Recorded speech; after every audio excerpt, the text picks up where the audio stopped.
Yeah, hi, this is Jerry Cooney. I want to invite you to listen to me on my podcast, Sirius XM, with Randy Gordon, Mondays and Fridays. And I want to know how the Ringside Boxing Show is only number 2.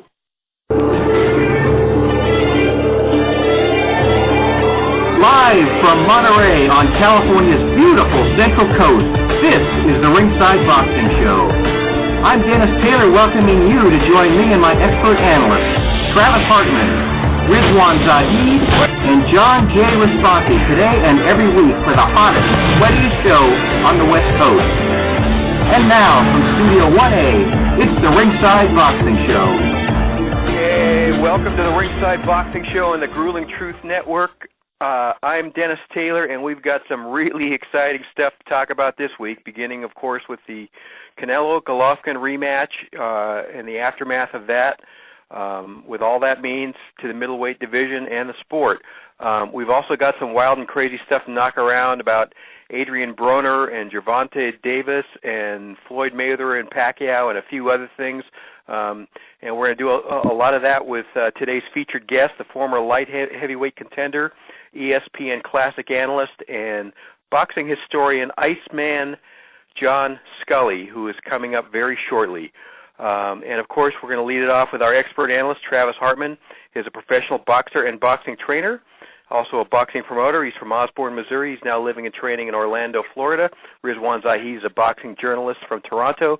John J. Raspanti is chief lead writer for MaxBoxing.com and DogHouseBoxing.com. And John and I are co-authors of Intima Warfare, the true story of the Arturo Gatti and Mickey Ward boxing trilogy, which we're proud to say has been an Amazon bestseller.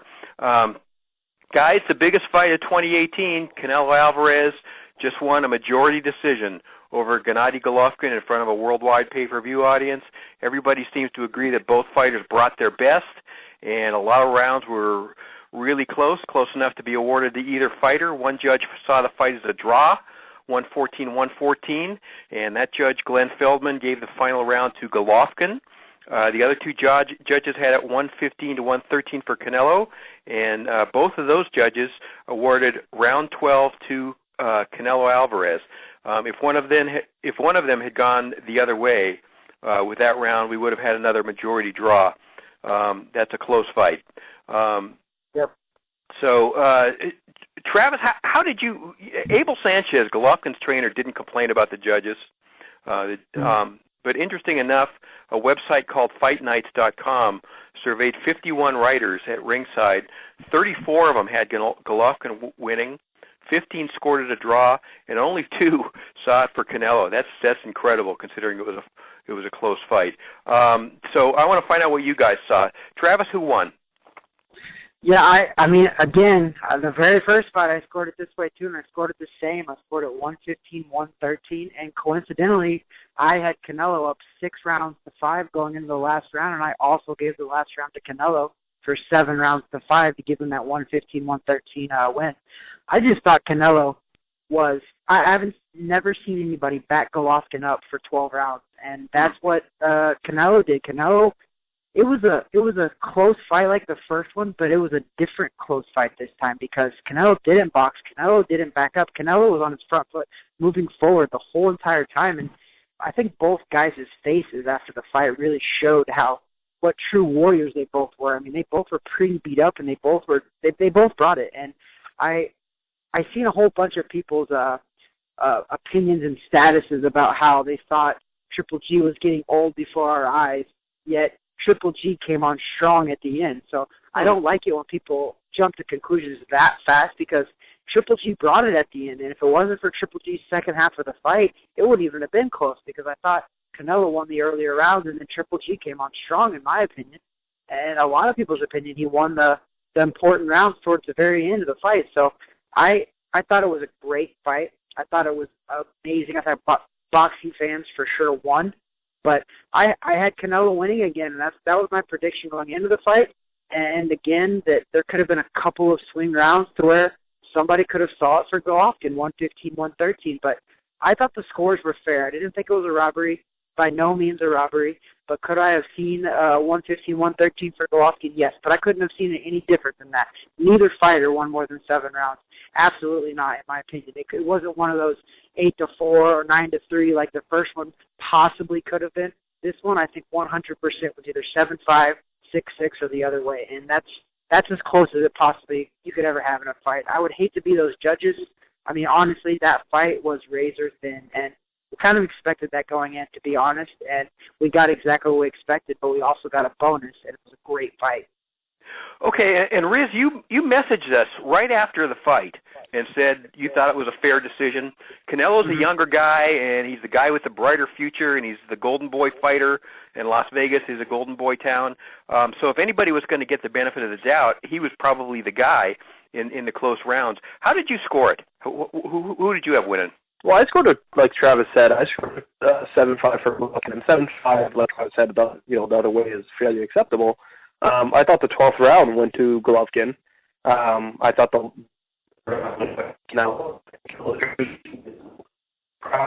side, the last minute with the flurry, they brought it out, maybe still around. So, I'm not gonna. I think the judges actually did a great job because it could sway either way, and even if they were affected by something like that, it was a close round. But I thought there was other probably closer rounds that went to Golovkin that maybe Canelo would have got compared to that 12th round. So you got to feel for Golovkin. For Canelo, he's had a lot of benefit of doubt in his entire career, right? The scorecard last year, Adelaide Bird, was arguably, I think, maybe the worst scorecard in boxing history. I've never seen a scorecard that bad. Against Mayweather, judge gave it a draw. Against Rizwaan Zahid, everyone had it close. One judge had it super wide. Against Austin Trout, same idea. So he's had a lot of very fortunate scorecards in his career, and I think his career has emulated De La Hoya in many ways. De La Hoya early in his career had a lot of those kind of scorecards too. Maybe not so much the scorecards, but at least decisions. A lot of people thought he lost against Whitaker. A lot of people thought he lost against Corte. So there's a lot of those kind of belts, and I think eventually he kind of caught up to De La Hoya in the Mosley fights.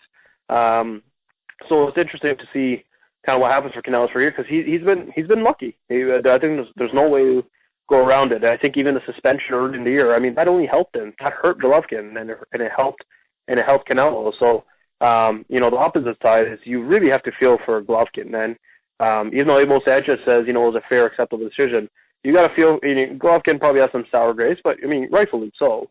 I don't like the fight itself was great, obviously, but I don't like this formula that people are now, I think other fighters are now going to emulate. They're going to wait for an opponent to get old and older, even if it's not, when he's in his 39 or 40. But this, let's recap Golovkin's kind of rise to the scene. Sergio Martinez was the guy then. So we're going back a little while. I understand Sergio not wanting to make the fight. Sergio was, took him a while to get to the top. He probably had one fight left. He took a big money fight against Cotto. Cotto beat him. Cotto made his own division, essentially, at 155, refusing to fight at 160. He lost to Canelo, and we thought we'd see the fight a lot sooner. And then, again, another large delay. So I think if we're going back, I think it was 3 years ago that Cotto and Canelo fought. So that's going back quite a while before Canelo turned that performance into, fighting Canelo or Golovkin, which still took another 2 years. So you got to feel for Golovkin because arguably he should have had a big fight at the age of 32 or even 33. And even last year, to me, yesterday, he looked like he was huffing and puffing a lot more. He had to work a lot harder, it seemed. So you got to feel for a guy like that just because it's hard luck, and they made it that way. And that's I think what bothers me. Where Canelo was obviously just entering his physical prime. They knew Golovkin is still on the tail end of it, and he's not like Hopkins or Mayweather where that style is it's all about speed and angles. We obviously know he relies on a lot of brute force, but he does have boxing skills, as he showed yesterday and he's shown in other fights. So the fight and event and all that stuff was great yesterday, but how we got here, I think we can't forget that, and I think it's a major problem in boxing if this is kind of the formula. We went through the Mayweather Pacquiao nonsense, and this fight, even the first one, took way too long to make. Golovkin had a middleweight title for years and couldn't get a major fight, which never made any sense at all. And it seems everything had to go Canelo's way for him to get this win. I'm not saying he didn't work for it. I'm not saying he doesn't deserve credit, but overcoming a PED suspension. Again, fighting in Vegas, obviously. Golovkin obviously being 36. Just there's a lot that had to go Canelo's way, I feel, and I'm not taking any credit away. He fought a great fight. It was a very close fight, but there's a lot of people who feel Golovkin won, and I think that's fair. And obviously, arguably, he should have, I think, in most people's eyes, should have won last year too. So you got to feel for a guy like that who's had to kind of work for every inch of it. Where I'm not saying Canelo hasn't, but Canelo has always received the benefit of the doubt in his career a lot of the times. And even though yesterday I wouldn't say the judges gave him the benefit of the doubt, the entire event was almost a benefit of the doubt after years of kind of waiting to make the fight. And even if Golovkin slipped 3%, I mean, that's the difference between a shot landing flush and a shot just missing by millimeters. So it changes the entire complexity of the game. So to me, I've always looked at Golovkin. I saw slow decline, nothing drastic, obviously, but 5% at this level is massive, and especially against a guy like Canelo, who's just entering actually his physical prime in some ways at the age of 28. I thought that did play a huge factor. So it's unfortunate when you kind of get deeper into the fight and how it kind of came about, but the fight itself is great, and you can't knock what a great fight it was, but you do have to, as much as you're going to applaud Canelo, you definitely have to feel for Golovkin because how long it actually took him to get an opportunity like this when it really shouldn't have. I mean, he's guaranteed $5 million, so I don't feel too bad for him at this point either. So I think that they're both going to be okay, so I don't feel too sorry for him. That's his biggest I don't feel sorry for him financially. He'll probably make another 10 to 15 million. Also, Canelo might be younger, but Canelo has more rounds under his belt as a professional than Golovkin does as well, so you have to take that into account. Canelo's been a lot more rounds than Golovkin has because Golovkin knocked a lot of people out, so I think their age difference is not as big of a factor as most want to say because, like you said, Riz, you kind of thought Golovkin won anyway, so I don't think age played much of a factor at all into that. I think that we saw the best of both of those guys last night. No, I think what I would argue is that I thought Golovkin was much better last year. I didn't see, he threw a lot more punches, obviously, yesterday, but he did, and it wasn't just the last two fights. I've noticed the last 4 or 5 fights, he just looked slightly slower. Again, I'm not talking about a 50% decline or something like that, but 2 or 3 or 5% at this level is a major change. And obviously, I do count, professional career is one thing, but the amateur career, lengthy amateur career is very difficult too because you're fighting, in the amateurs, you're fighting top level guys all the time, right? There's no, Canelo, before he kind of had a big fight, right? Canelo was like 30-0 kind of fighting in Mexico. Like that was kind of his amateur career, right? And I'd say that the opponents Golovkin was probably fighting in the amateurs was probably a lot better than the ones Canelo did, right? So I agree with what you're saying in a lot of ways, but it always, even then, you got to remember, even after the first fight last year, Golovkin wanted the rematch in December, and Canelo, the younger guy, was saying, no, he needs time off, right? Again, it was very strategic, right? There's a reason why this fight took so long to make, and even after the initial delay, I mean, all these things helped Canelo, and we knew all these things were going to hurt Golovkin. But again, you got to feel for him because that, the horrendous scorecard last year, and I'm not talking about the 2 other judges. I'm talking about the very one specific judge last year, and then the close. Like it's a lot of just hard luck, and then for Canelo again with all the previous luck with judges, his whole career has kind of been the benefit of the doubt. So. I don't think anyone was shocked. I don't think anyone really thought that Golovkin would win a close decision. I don't think Golovkin was ever going to get a close decision. We knew if it was going to go to the scorecards, and I think we all kind of predicted this. It was going to go to the scorecards. This is kind of exactly how it would play out, and it did. And I'm not saying it's it's incorrect or something like that because the scorecards are acceptable, but you could feel for the guy who where the scores could have gone his way, but they didn't again. Okay, so John, Travis had it for Canelo, Riz had it for Golovkin. You're the third judge. Break the tie. I had it for Golovkin. Same reasons as Riz. I had Golovkin winning the 12th round. I will say, just as a qualifier, that I went back and watched it again this morning as I was writing about it, and I could see exactly, again, what Riz was saying, that I saw, but I didn't realize as much then as I was watching it, the rally that Canelo did in the last minute. And as I was saying, that fight was a kind of fight that you would have almost had to break it down to minutes in each round, the first minute, the second minute, and third. because it had such an ebb and flow. It was trading. They were trading so much. You'd almost have to break it down and say, okay, who landed the harder punches? Now, Canelo did, but Golovkin landed some pretty wicked shots. I mean, a couple of uppercuts were real jarring shots, and Canelo showed a chin that I've wondered about, and he showed it. And he showed a determination and grit that I'm not surprised he has it, but he hadn't had much of a chance to show that. So overall, I think both guys did well. Again, I agree with Riz. I think Golovkin's lost a little, and this is not meant to take anything away from Canelo, but he can't help it. 400 amateur fight, 38 professional fights. You know, do the math. That's a lot. There's a little wear and tear there now, and with a guy as quick as Canelo, you're going to see it more because he can't. His hands aren't as fast, but his jab and his technique is so solid that kept him in the fight. That he's got a great jab, and he had to adjust. You know, they didn't expect this. I mean, let's be honest.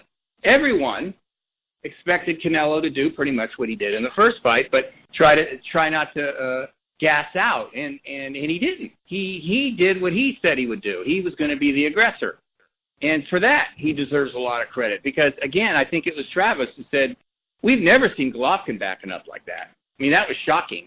I wrote that the stalker was being stalked, and that had to be very strange for Golovkin, you know, to be backing up a little bit, and he had to almost go back to his amateur pedigree, you know, and make an adjustment. And he, too. Yeah, exactly. Say that again, Travis. What'd you say? That's why I think Golovkin got a little winded because he wasn't used to being pressured like that. He used to being at his pace, so that's probably why he looked a little tired early because it did throw him off, I feel like, and that for sure showed up in his because everybody thought he was breathing really hard like 4 or 5 rounds in, and he kind of was. He was, but that was because of he's not used to being stalked like that. He's used to controlling that pace. So when you're uncomfortable and out of your zone, that happens. Yeah, he had to work really hard, Golovkin. I think harder than he ever had in his career, and that took it out of him. But then he dug down deep and found it and came back in the last few rounds, and that's just a champion's heart. You know, that's just that the champions. They have that ability to dig down. Muhammad Ali did it so many times in his career and find that second wind, come back. Canelo did it in the first fight where he came back. So the ebb and flow was great. I mean, it was a great fight. I enjoyed it immensely. I agree with Riz again. I did feel a little bad for Golovkin in the sense that he won the first fight, in my opinion. I've watched it 5 times. I still think he won it. So now it ought to be 1-1, and they ought to have a third one. But they fight again, which Golovkin wants Golovkin to be older again. And I don't know if you get a little older, you can't really improve on your performance. It's going to be pretty much the same thing. And Canelo, he can do more. You know, if he wants to box a little bit, he can do that. If he wants to just walk forward, he's probably going to say, look, I can knock this guy out. And I think what happened too, Dennis, is when he took Golovkin's best shots in the first fight, he said, look, this guy's not Superman. I can take his punch. So the second fight, I'm gonna stalk him. You know, I'm gonna walk him down. I'm gonna go to the body, which he did very well. Those left hooks to the body were beautiful. Right hands to the ribs, and it worked. So I don't have a problem with him winning the fight like that. I understand everything that we've talked about, the background behind it, but I'm not upset about it, annoyed, aggravated. Andre Ward had Canelo winning the fight, so there you go. It's going to be a debate for the next God knows how long, but the biggest thing about it was a great fight, and the fans got their money's worth. Boxing fans can be upset all they want, but these guys put it on the line, baby. I mean, they put their balls on the line, and they rocked and rolled for 12 rounds. So all the credit to them. They did it. And some people are going to say boxing loses. I don't agree. You know, I thought boxing won last night. Great fight. You know, maybe the outcome wasn't what a lot of people wanted, but it was a great fight. Go ahead, Travis. Yeah, did you guys see ESPN, how LeBron James and Magic Johnson were tweeting? They're like, this is one of the best boxing matches we've ever seen. So that's stuff like that we need to happen for boxing when you have people from other sports saying stuff like that, because we don't normally get that, especially from other sports and famous people. They're usually criticizing it, and rightfully so, but this time they said that was one of the best boxing matches they'd ever seen. So that was really good for boxing. I think overall the night was good for boxing. It didn't go some people's way, but I still think overall people enjoyed that because it was a great fight between two great fighters. Riz, Andre Ward was never exactly a Golovkin fan, so I'm not really shocked that he scored it for Canelo. This is true. Canelo said afterwards he's open to making this a trilogy. Riz, you want to see him fight again? I don't think he will, though. I think this is what bothers me about Canelo sometimes. Like he can very easily take the high road sometimes, right? But he said, I won clearly. I'm like, no, it was a very close fight. This was not a clear decision, right? Like, again, it's almost like the benefit of the doubt has got to his head at sometimes, right? Where it's like, this was not a clear decision. You know, last year you thought you won 8 rounds, and Adelaide Burr said, no, you won 2 more rounds than that, actually. So it's just like the idea of like, you know, he just said like, oh no, I won clearly. No, you didn't win clearly. It was a very close fight, and you know, I think any fighter who gets a decision there, they should realize that A, they're fortunate to get that decision, and B, it could have easily got the other way, right? I mean, hell, even when I think it was Mosley the second fight with De La Hoya, he went over to him. He's like, oh shoot, I thought we had a draw. Right, because they could admit that it was a close fight. He's like, yeah, I think I won, but I could have definitely seen if a judge gave it to you too, right? And I think there's, you know, that I don't know, that irked me a little bit. I don't think we're going to see a third fight. More because, you know, again, like John said, for Golovkin just gets harder, right? It's just like he has to work more. He had to work hard last night, right? We saw it. He had to, like, he was just breathing. I mean, he was throwing a tremendous amount of punches, but he just had to. It seemed like everything he wanted to do, it just became harder, and that's age, right? I mean, no, you know, for some fighters reach father time at like 27, right? Especially the guys in the lighter divisions, and then there's, you know, obviously Hopkins, a freak show. Hopkins, Mayweather, and Vladimir Klitschko are kind of exceptions, just because, Vladimir just kind of had a dominance over his opposition in some ways. But Mayweather and Hopkins, their style was just emulated so much on defense and reflexes that, you know, they were able to kind of master that. Golovkin, that's not his style, right? So it doesn't really bode well as an aging fighter. In fact, like for, you know, most middleweights, I don't remember the last time middleweight outside of Hopkins. Or let me rephrase that. I don't know how many brute force punchers were undefeated at 36. And had that many title defenses. Like that's rare. It's very rare. Yeah. Right. It is difficult to do so. And the funny thing is him and Abel Sanchez always said he's not a knockout puncher. He's just a great boxer who has some pop, right? And you saw some of that, and you saw a bit of that last night. You saw it against Jacobs. Like he's had to box more. And again, like Travis always says, the opposition has gotten better, obviously. But I think it's also just, you know, I wouldn't say father time has caught up to him, but it's getting closer, and I think it's had an effect on his performances. So I think another fight, I think it's just going to be more clear for Canelo, right? I think it would be like, you know, now it might be, you know, we got from most people thinking that Golovkin won last year to this fight being close, and then if we're going to wait another 6 months or a year, it might be another close one. But yeah, Canelo probably took this one pretty clearly, right? So it's just we're on that spectrum, kind of heading one direction now. The interesting, I do want to see. I mean, it seems like David Lemieux, I'm assuming he'll be next for Canelo. I think after 2 hard fights. I really do think so, yeah. Because I think, number one, I think he's a mandatory challenger for one of the titles. Number 2, he's a reliable, good fight, and he sells. You know, there's no issue with timelines. Now, my issue is it a fight they're going to do in May, or De La Hoya said he wants Canelo to fight in December. This is what he said before the fight. I never really took that seriously, but if that's the case, then sure, yeah, bring on Lemieux in December. I don't want to wait 8 months for him to fight Lemieux, though. I mean, we know what Lemieux is. I'll say this.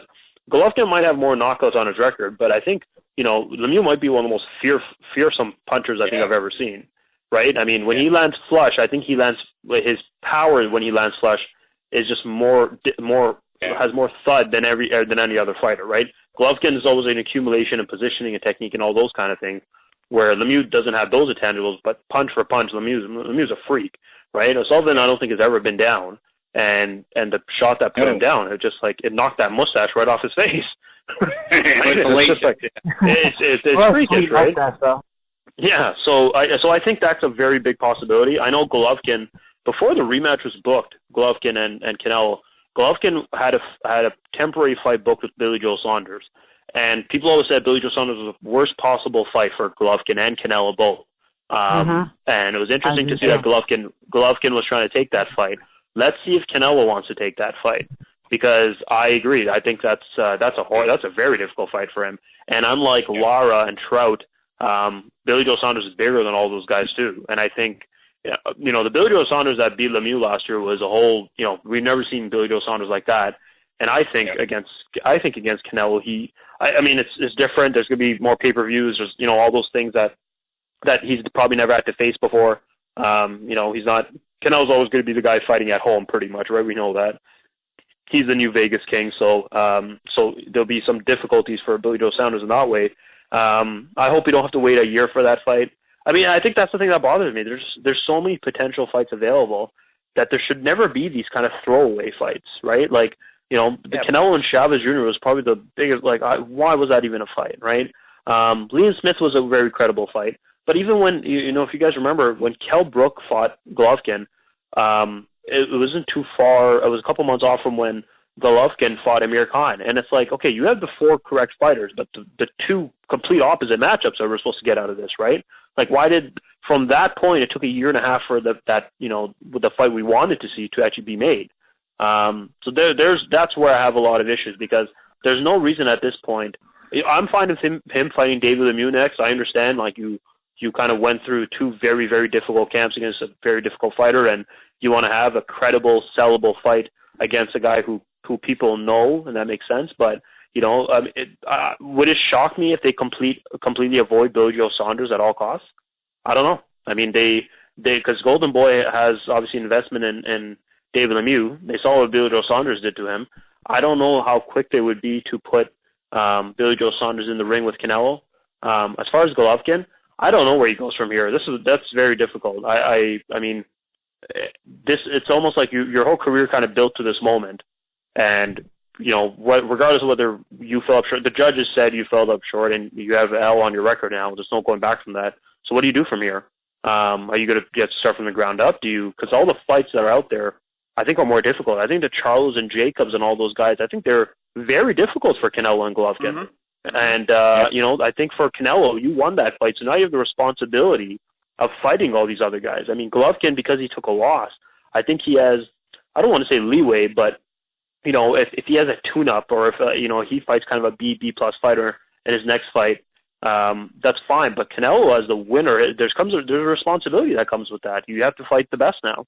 And, especially when you're kind of playing around with that division, not really ever committing to 160 pounds, which you now did, there's no going back from here. And, I think if he fights anyone outside of Lemieux, Charlo brothers, Danny Jacobs, or the winner of Jacobs-Derevchenko, I'm not going to write off SD in that fight, or Billy Joe Saunders, I think that's a step back. And I think Canelo definitely won over a lot of the fans and some of the criticism, but not fully, because his attitude saying it was a clear win, still not really acknowledging that it was a close fight, or that he's had. You gotta acknowledge some of the fortunes that you've had, right?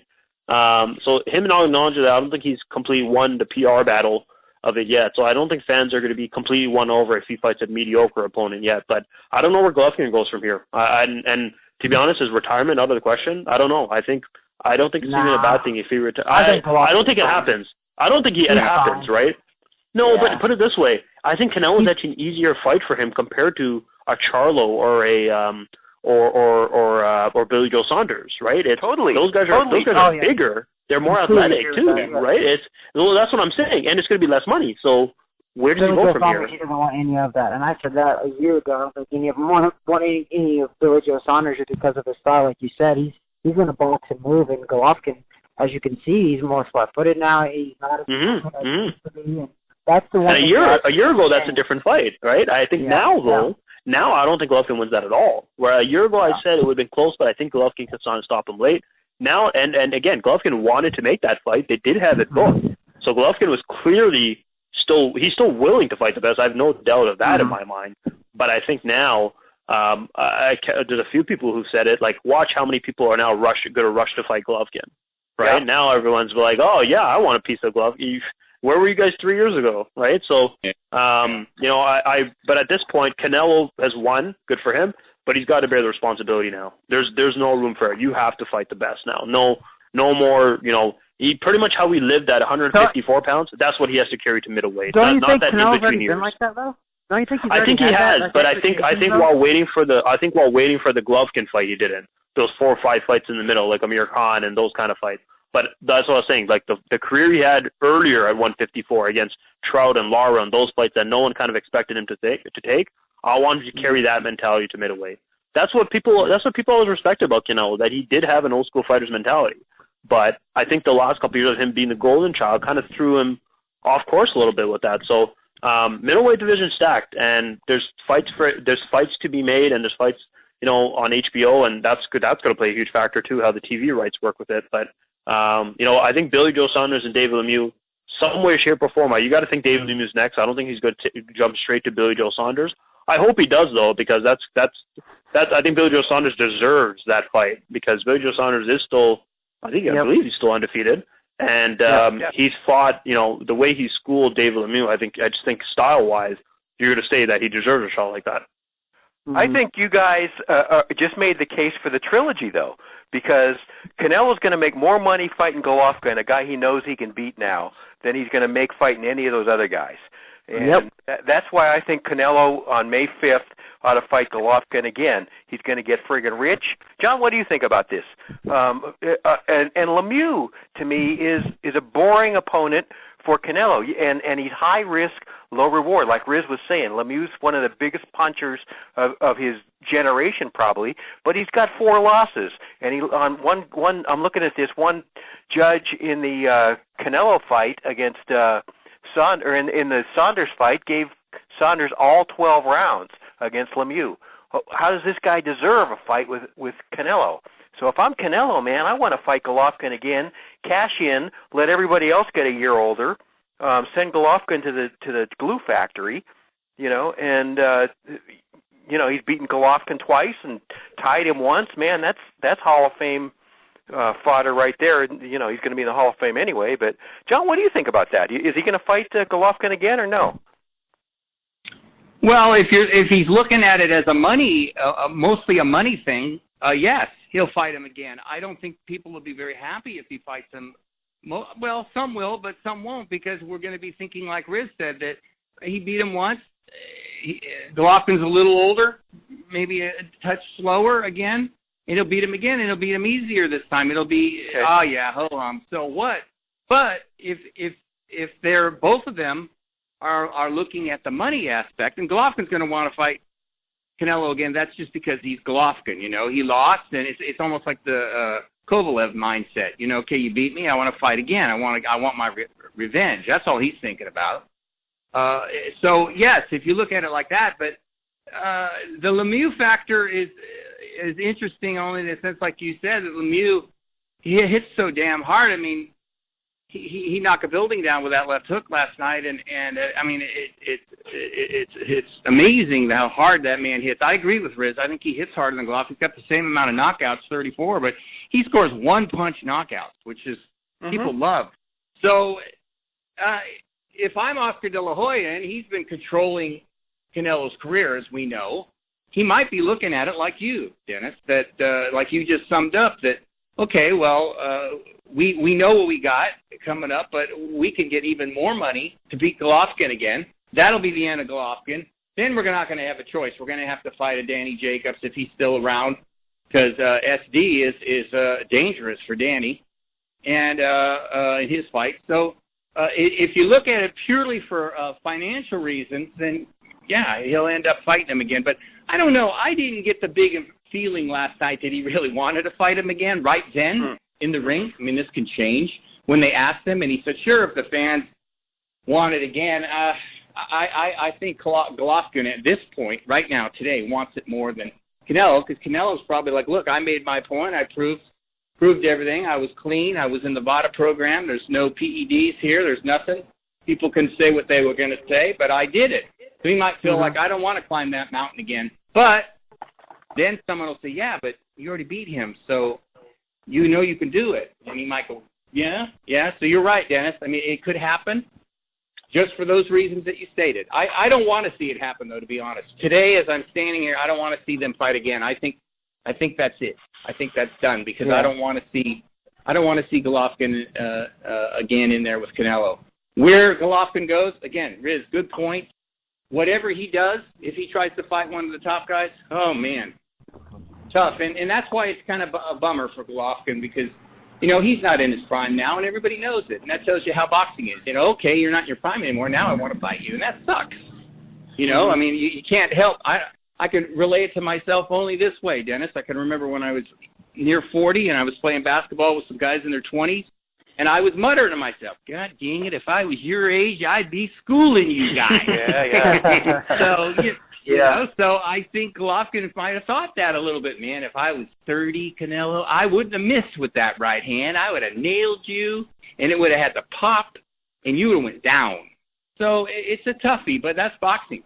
We love it because it's so exciting. Last night was the best example of what makes boxing so great. I mean, I got my lady there, Dove, who watches some, doesn't watch it, and she's like, kind of likes it, doesn't like it, but she said, boy, if they had more fights like this all the time, this boxing is incredible.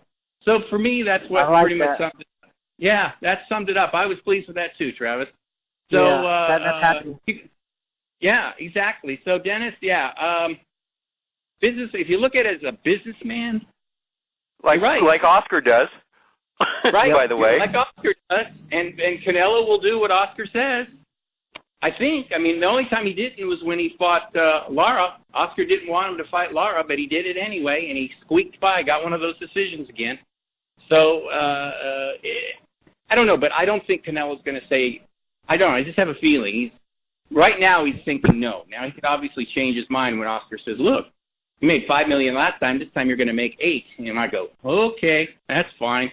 But this is going to be an interesting number of months. He comes back in May, or he fights. I'd love to see him back in December. I hope he fights more. I don't like these long breaks either. It's not needed. Not when you're as young as he is. He had a cut over his eye, but he looked pretty much okay. Golovkin was the one who looked more beat up actually when I saw him in the dressing room. But I want him to fight more too, and I want him to fight the top guys. But that's the thing. That's how it is nowadays. You think both.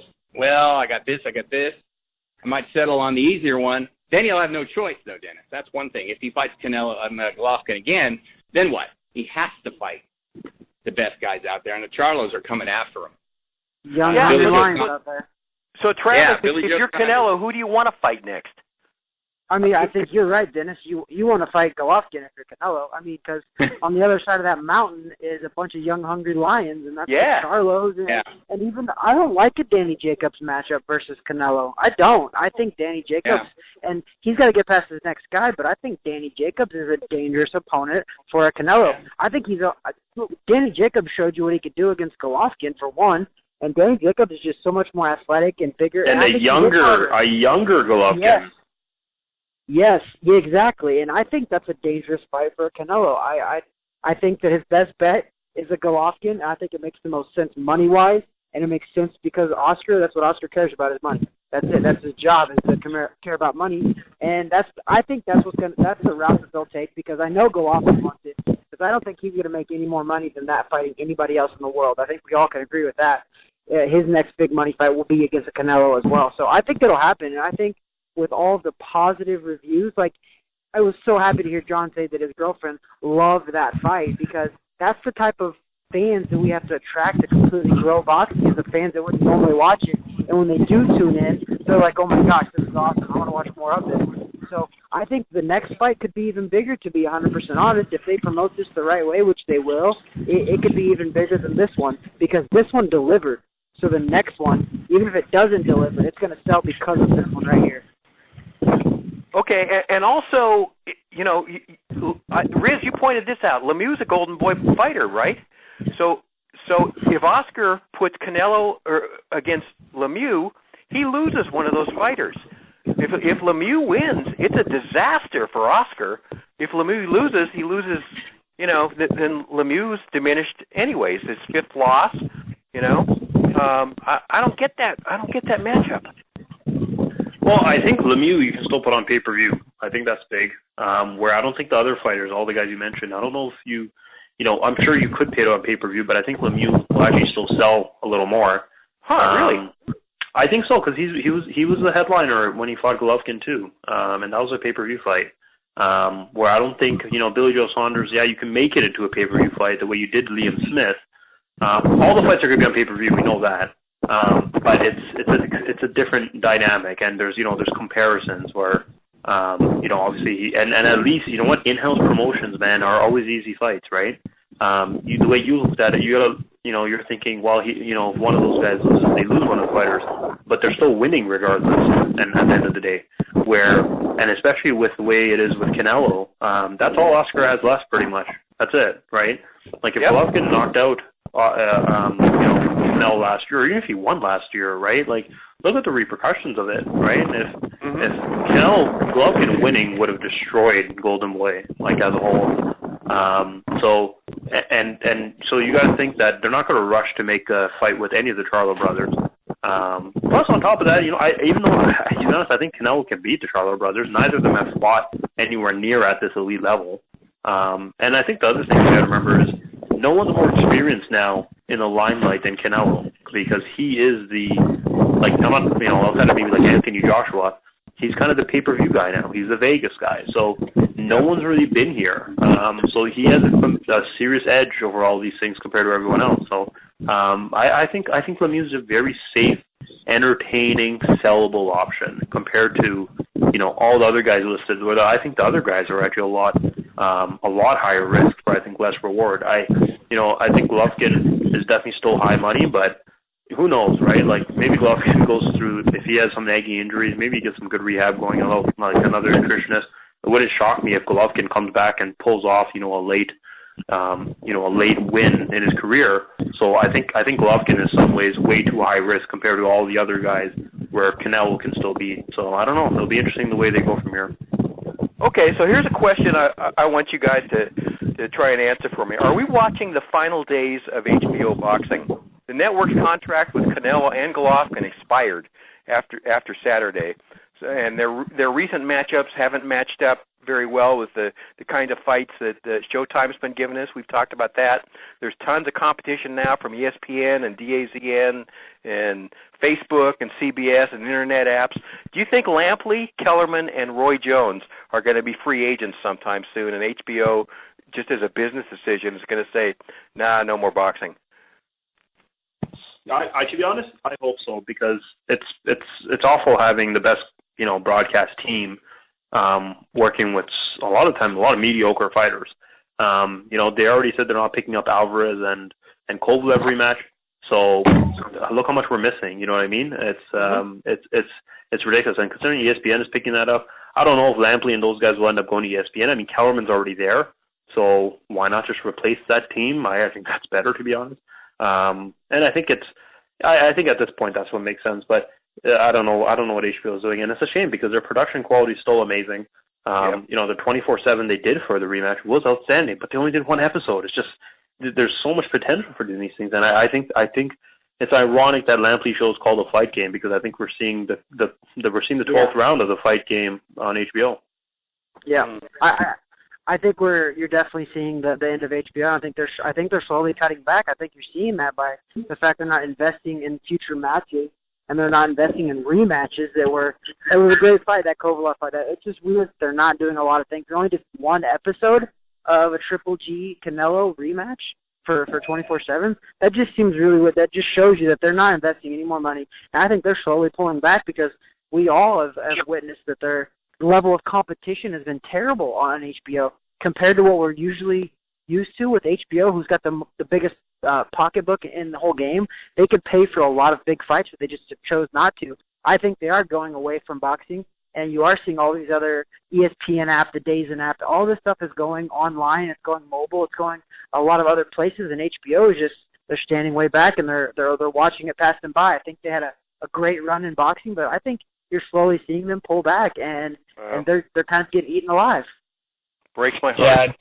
Dennis, breaks mine too, and I think it was very meaningful. We mentioned this a few weeks ago about the Kovalev rematch, that it didn't look like they wanted to broadcast it, but I was thinking, well, they're just playing games a little bit. Nope, they're done. They're not broadcast. I think that was very revealing. That's in 2019.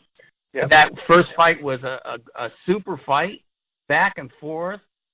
Shocking to some, not totally shocking, but still an upset with Kovalev getting beat.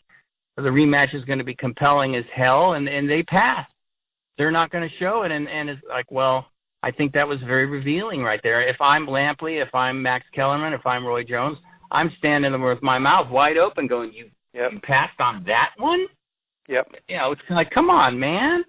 So it's too bad because, I love the 24/7s. I think Showtime did some similar things, but HBO's are better. They're the best. They're the best written. Yep. The way they shoot them are really well done, what they catch. But I love the writing. Whoever writes those is just really outstanding.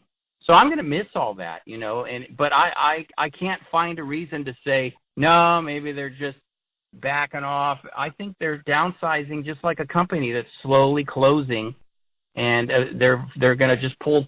I think they're going to be completely out of boxing. That's at least the impression I'm getting. Boy, that sucks. All right, one more for you, and you know, you guys don't even have to talk about this if you don't want to, because this is a terrible subject. But Mayweather seems to be seeing another opportunity to cash in here. He claims he and Pacquiao are going to finally fight their rematch in December. If they do, my question is, will anybody really care? The first fight happened years too late. Mayweather made it dull, as we suspected he would. Floyd's going to be 42 in February. Only ring appearance has been, 2015, except for the farce against Conor McGregor. Pacquiao's going to turn 40 in December. Bob Arum's already said he doesn't want any part of it. Is this even a moneymaker, Travis? More so? Yeah. Well, I'll tell you this. Bob Arum sold us, 5 matches against Juan Marquez and Manny Pacquiao. And they sold. So it's the sad thing is this will sell. It will not sell like everybody thinks a Manny Pacquiao and Floyd Mayweather will sell. It will still make a lot of money, which is sad to me. But it's all about money, and I think it will make money. They will promote it up so well, and it's stupid because as expert analysts, we want to comment on the most competitive and best and the elite out there. And Manny Pacquiao and Floyd Mayweather are not among the elite anymore. And they're like on the PGA retirement tour pretty much, and they're just collecting paychecks and at the expense of true boxing fans. And I don't like that, but it's probably going to happen. If it makes money, they're going to do it. Manny Pacquiao needs money, obviously. Floyd Mayweather, I don't know if he needs it or wants it or what, but he's not going to turn it down. So we'll probably see that fight if Pacquiao will agree. And Pacquiao will agree to a lot less money than the first one, that's for sure, because I think he needs money as well.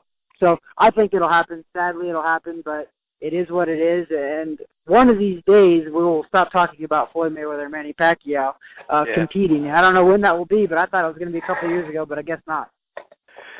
All right. Absolutely scintillating stuff, guys. Just great segment today. These guys are our expert analysts, Travis Hartman, Rizwaan Zahid, John J. Raspanti. Outstanding stuff, guys. Thank you very much. We'll talk to you next week. Sounds good, guys. Take care, guys. Hey, we got a whole bunch more on Canelo-Golovkin coming up in just a few minutes with our featured guest, Iceman John Scully, who is going to be talking to us about the trouble that Gervonta Davis and Adrien Broner got themselves into last week, and multiple other topics. We interviewed Iceman earlier this morning, and he was on fire, man. He was really good. So that's coming up in just a few minutes. First, we're going to hear from our British correspondent, Paul McLaughlin, who's been on vacation, on holiday for about 2-3 weeks, and we are really glad to have him back. So all that's coming up next. Don't go away. We will be right back. This show just makes me want to punish somebody. What are you doing? Hi, I'm Dennis Taylor, host of the Ringside Boxing Show, where since 2008 we have been continuously sponsored by Garcia Boxing, the first family of the sweet science on California's beautiful Central Coast. Trainers Max and Sam Garcia and ring strategist Dean Hamilton are regarded among the most knowledgeable in the game. And Kathy Garcia, who manages all Garcia boxing fighters, is renowned for her integrity and career guidance, having taken 2 boxers to #1 world rankings. Together they comprise one of the most respected teams in the sport. Learn more by calling 831-261-3214 or send them an email at garciaboxing25@aol.com. Hi there, it's Paul McLaughlin with your weekly roundup of everything going on in the UK boxing scene as we speak. Right, let's talk about Amir Khan first. I was at Arena Birmingham last weekend for Amir's second comeback fight against Samuel Vargas. And a buoyant Khan said after the fight that it was something he needed to get the rounds in. Now, Khan rolls with the punches when they come outside the ring, less so inside of it. I think the talking point that plagues his career reared its ugly head again last weekend when he was forced to climb off the floor in an otherwise comfortable win over Samuel Vargas. Lapses of concentration have got Khan badly hurt in the past. He's had 3 brutal knockout defeats that unfairly cast a shadow over his achievements. But is he believing in himself too much, or is he past it? Now, Khan has set his heart on a bout with Manny Pacquiao. Maybe for financial reasons, who knows. However, many believe he needs to fight Kell Brook first. Now, we spoke to Johnny Nelson. He's got his own idea as to why Khan doesn't want Brook. I think Khan thinks that, look, no matter what he says, you're given out there, you look at every excuse that's come out. And I actually think Khan could actually beat Kell at 147. I'm thinking, what are you doing? I'm a massive fan of Khan. He kind of makes himself look silly. And I just don't get it. I don't get it, because as I said, I actually thought that Khan could beat Kell. 147 he could do. Well, will that fight happen? I certainly hope so, because Brook and Khan is a mouth-watering bout, and Khan on his day is a fantastic boxer. But we'll see. Next up, Hughie Fury wants to prove himself as the world's best heavyweight after his IBF final eliminator against Kubrat Pulev in Bulgaria. The 23-year-old has agreed to face Pulev in Sofia on October the 27th, with the winner becoming the mandatory challenger for the IBF belt. So, who does Fury want after Pulev? Listen, there's only one fight I want next, the guy of all belts, and that's Anthony Joshua. So that's the belt I'm going for. Get Brad Pulev out the way, I'm not underestimating him, and I'm coming for him. A lot of cracking fights out there. And with that in mind, let me just tell you some of the great fights that are coming up with UK boxers involved. So on the 22nd of September, Anthony Joshua takes on Alexander Povetkin for the heavyweight titles of WBA, IBF and WBO. Luke Campbell's fighting for the WBC lightweight world title fight eliminator against Ivan Mendy on the undercard. Then we've got Nicola Adams fighting Isabel Milan for the interim WBO super flyweight in October. Also, heavyweight sensation from the UK, Daniel Dubois, he fights Kevin Johnson. Later on in October, we have Katie Taylor fighting Cindy Serrano for the lightweight title, and Billy Joe Saunders fighting for the WBA middleweight title with Demetrius Andrade. We also have the cracking fight with George Groves and Callum Smith to look forward to as well. So boxing is really on a high in the UK. And don't forget, I'll keep you up to date with any news that we have each week. Thank you for listening. Gloves up and protect yourselves at all times. Back to the studio. Man, really electric stuff happening on the other side of the Atlantic right now. The United Kingdom is on fire. Thank you, Paul McLaughlin. Hope you had a great holiday, and we're glad to have you back. All right, we're going to take one more quick break, and then the Iceman cometh, John Scully. This is the Ringside Boxing Show. Stay with us.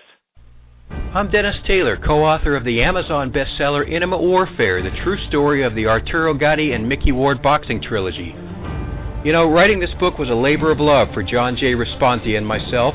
We enjoyed every minute of the process and considered it a privilege to tell the tale of one of the most electrifying boxing trilogies in the history of this sport.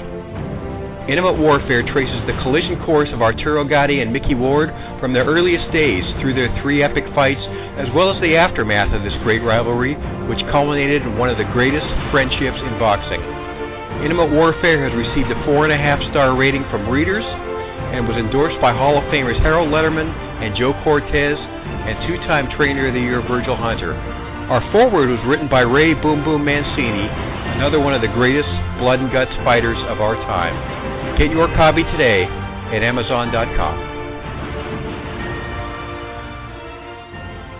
This is tremendous, Don, just tremendous. The atmosphere heavy, uncertain, overtones of ugliness.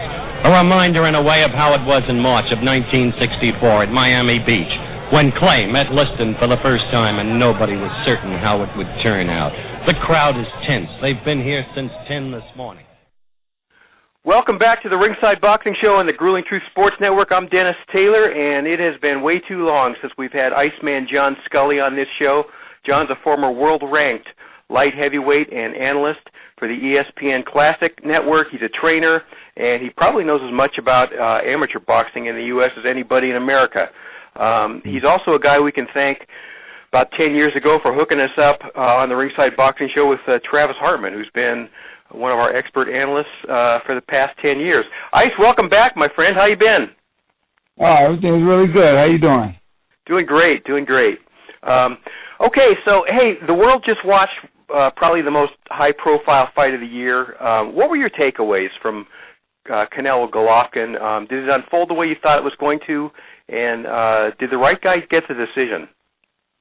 You know, I thought that Triple G would be better. I thought he would do better, but my thing is this: I think age obviously is playing a part now. Like he looked like a guy who wished he could do what he used to do, but he couldn't quite do it. I still thought he fought a good fight, but you have to give super credit to Canelo. I mean, Canelo. Nobody, you know, if you said a couple of years ago, like, yeah, we'll get a guy and he'll go right to Triple G. He'll have his hands up and he'll bang the body. You know, you wouldn't have believed that. But Canelo was very determined. You could see the look on his face. You could read his mind.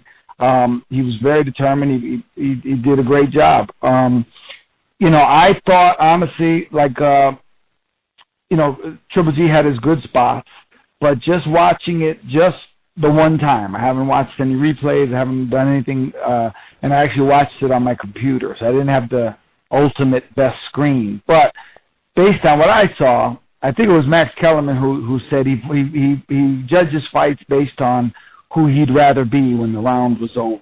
Now, whoever said that, you know, I kind of take that to heart. I like that. And, I mean, I would have rather been Canelo, to be honest with you. I thought Canelo fought the fight he wanted to fight, whereas Triple G, while he had great success at times, I thought he did more because he was forced to do it, because he had to react and he had to do what Canelo made him do. But I thought Canelo, he implemented his plan a little bit better. Now, with that said, in terms of rounds, like you could watch a fight and say to yourself, the blue corner won that fight. But if you add up the actual rounds, maybe the red corner won 7-5, you know, because his rounds weren't quite as impressive. So I think in that regard, it might have been a tough fight to score. But just based on the idea of who I would have rather been, I felt like I would have rather been Canelo. You know, when you look at those scorecards, it all came down to that last round for the three judges. Who'd you give the last round to? You know what? I was kind of, it was a tough round to score for me. You know, I saw both guys doing good things. There was at one point, if I remember correctly, I thought Triple G was taking the round, and then it was almost like he just stopped at some point for whatever reason, and maybe Canelo said, "Oh man, it's my opportunity to come back." It was a good round, a good finish, but like I said, the whole fight counts. Now, a lot of people say like, "Oh, whoever wins the last round wins," but that's the only way that could possibly be true is if the fight was dead even, actually dead even on the scorecards going into the last round. Otherwise, the guy who's winning could lose the last round brutally, and he's still going to win if he's already ahead. You know what I mean? So I think sometimes people, because I've seen a lot of people on the internet today, like, "Oh, the last round." I'm saying, look, it only counts if, like, it's the last thing you remember. And fighters are always told, like, finish strong, so that's the last thing the judges see. And I understand that, but mathematically, it's only possibly can count if you're already ahead. You know what I mean? Like you have to be ahead going into the last round. You're not going to overtake it unless it's a draw. Jim Lampley said something this week that really surprised me. On Friday, he said that he thought Golovkin's career is going to be looked at as a failure if he lost this fight. Essentially, his whole legacy was at stake. And, man, I was so surprised that he would say that about a guy who was 38, 0-1 going into that rematch, and has been, I mean, let's face it, he's been near the top of the pound-for-pound rankings for several years. Do you think this loss knocks a lot of luster off his career? No, he's like 36 years old. I mean, until the guy was 32, he was like untouchable. I'll tell you two things. One, I was very surprised that Jim said that. And two, I'm thinking maybe he might have been taken a little bit out of context because he couldn't possibly think that. You know what I mean? Like he could, unless he's just trying to hype the fight. You know what I mean? Because you couldn't possibly think that a loss here. I equate it to Roy Jones. Like a lot of people, they remember him losing to Tarver and getting stopped, and they say, that shows he was never that good in the beginning. I'm saying, listen, the guy was 35 years old when he got knocked out by Tarver. The guy went 35 years of boxing. He boxed when he was like 4 years old. He started. The guy went to age 35 before anybody hit his chin, before it really even affected him. That didn't affect his career. Come on, the guy's an all-time great. So Triple G is in the same boat. I mean, he's still Triple G. Who he is today doesn't discount who he was 4 years ago. He still was that guy. That's where I'm at. So, I think, I mean, it's obvious. Like, that's, you got to think about it realistically. That would be like saying Muhammad Ali's career was tarnished because he lost to Larry Holmes. I mean, it makes no sense, Or Spinks or somebody.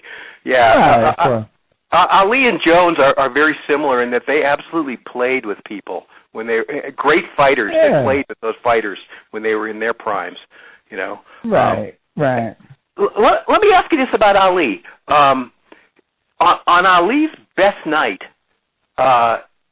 is there any other heavyweight, past or present, who would have beaten him on his best night? I don't think so. On his, and I look at his best as being 1966, 1967. Cleveland Williams or Terrell or somebody. Yeah, right? Around that area, right. I mean, this guy was, look at it this way. Ernie Terrell is remembered for that fight.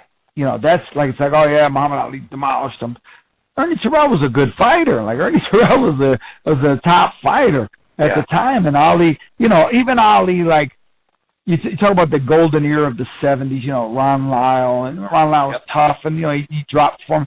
Muhammad Ali looked out of shape just playing in that fight. Like he was just working until he decided to turn it on, and then when he stopped Lyle, it looked almost like he was taking it easy, like he was just doing enough so the referee would jump in.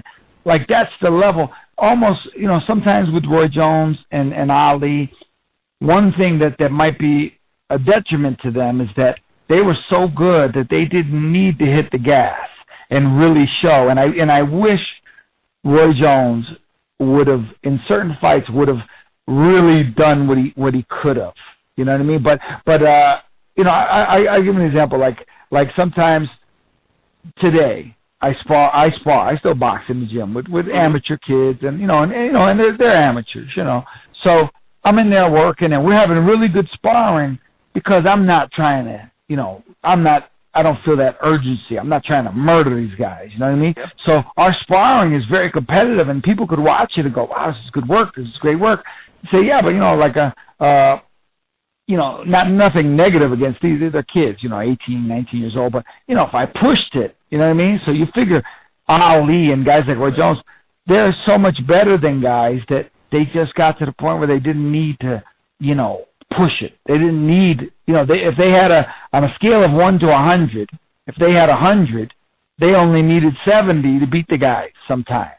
And they didn't use it. I wish Roy Jones, you remember when he fought Montel Griffin in the rematch, and he was really focused. He was focused. And I'll tell you a funny thing about that fight. And Montel's a friend of mine too, and a good guy, and a top fighter and the whole nine. But I'll tell you a funny thing about Roy Jones, and you could equate this to other guys in our conversation.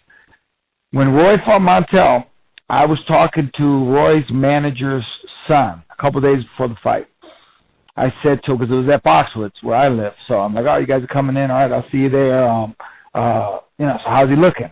And the kid said to me, he said, Roy was at my house the other day, and he told me, bet our house the fight doesn't go 2 rounds. Now, that was That was a week before that fight. That was a week before the fight, and Roy Jones said that. That means Roy was so focused, so intent that he wasn't, it wasn't going to be one of these fights where he outboxed the guy for 12 rounds and won clearly. He said, this is, I can verify. Like, it would be one thing if the kid told me this after the fight, but he told me this before the fight. He said, Roy told me, bet your house the fight doesn't go 2 rounds. Wow. You like the level he could achieve. Muhammad Ali, I'm sure Muhammad Ali didn't go in against Alfredo Evangelista the same way he went in against Foreman mentally. Yeah. Now, you wish they would. You wish they would, because then there'd be no doubt. No doubt. Like, if Roy Jones had that mentality every time, he'd be the greatest fighter of all time. Like nobody. And people are going to argue with me, but I'm telling you, if Roy Jones fought the best he could every fight and retired when he should have, people would not argue against him against Sugar Ray Robinson. They would say Roy was better. They definitely would. How good do you believe that 100%. John, how good do you think this middleweight division is measured against all time?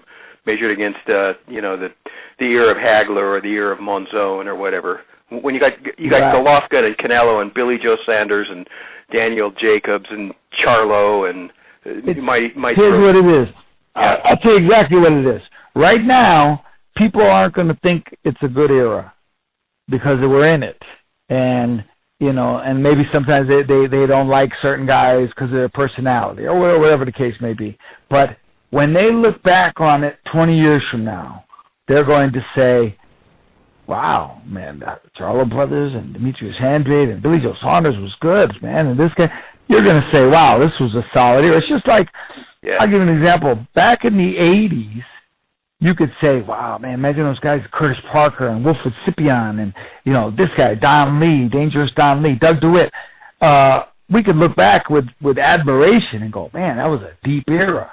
But I remember specifically when we were in it, I remember somebody writing and saying, Hagler doesn't have any worthy challengers. There's nobody out there that can deal with him. The level of talent is not there.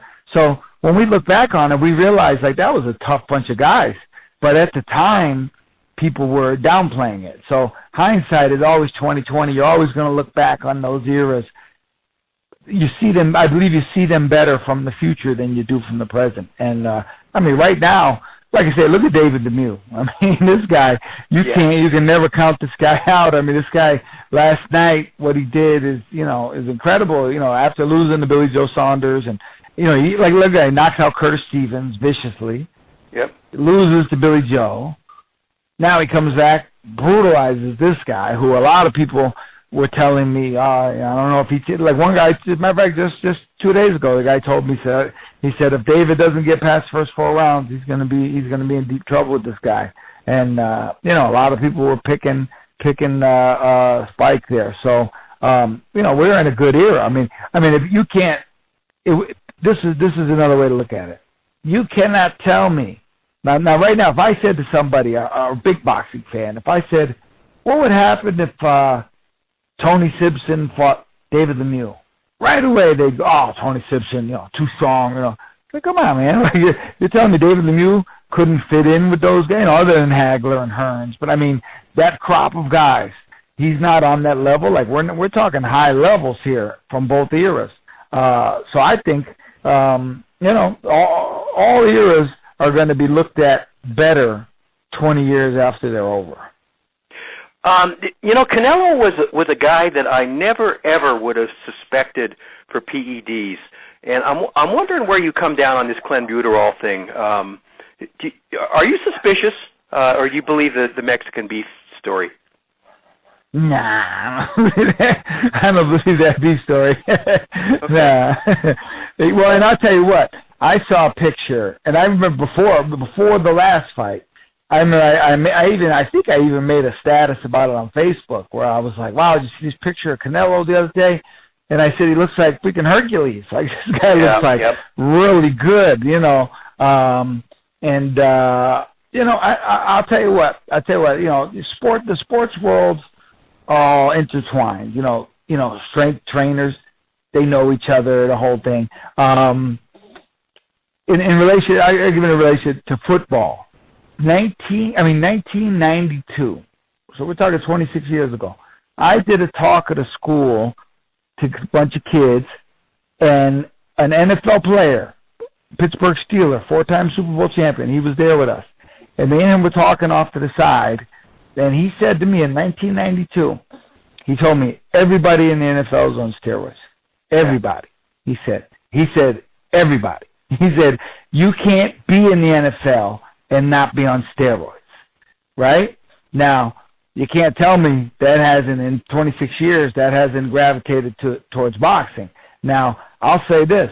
I personally know at least 2 guys who have been on steroids, one of whom who I sparred with, and I was like, wow, this guy hits hard. And it didn't dawn on me till after, and then I realized what was going on. Then somebody in the gym told me.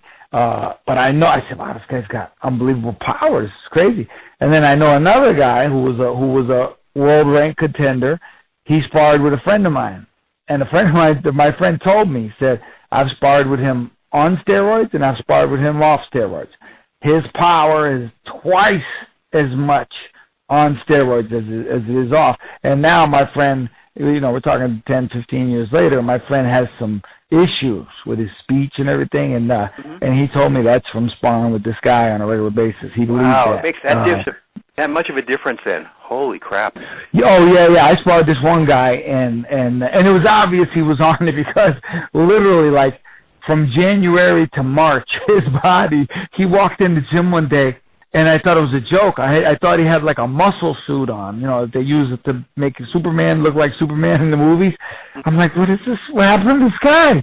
And they thought, man, he's been doing the juice. And then we sparred, and I'm like, what? What, this guy is hard, man. So, so it sucks, and I hate it, but we have to be realistic. These guys are using steroids, and I don't necessarily think I've never really. Guy, like, I know if anybody I ever trained used them, I don't know about it. Like, I've never heard it. They've never discussed it with me. I never had any indication that they did. So I don't think it's like the NFL where everybody's doing it. And not everybody has the money to do it. That's a different thing. NFL, every single NFL player can afford whatever he wants.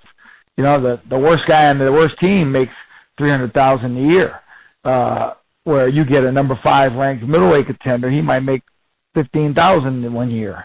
It's just the way it is. So I don't think the guys in boxing have the budget for these kind of drugs that other sports do.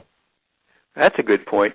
Did you see Thomas Hauser's story last week? USADA has conducted 1,501 tests on 138 boxers over the past 6 years, and they've caught one dirty guy.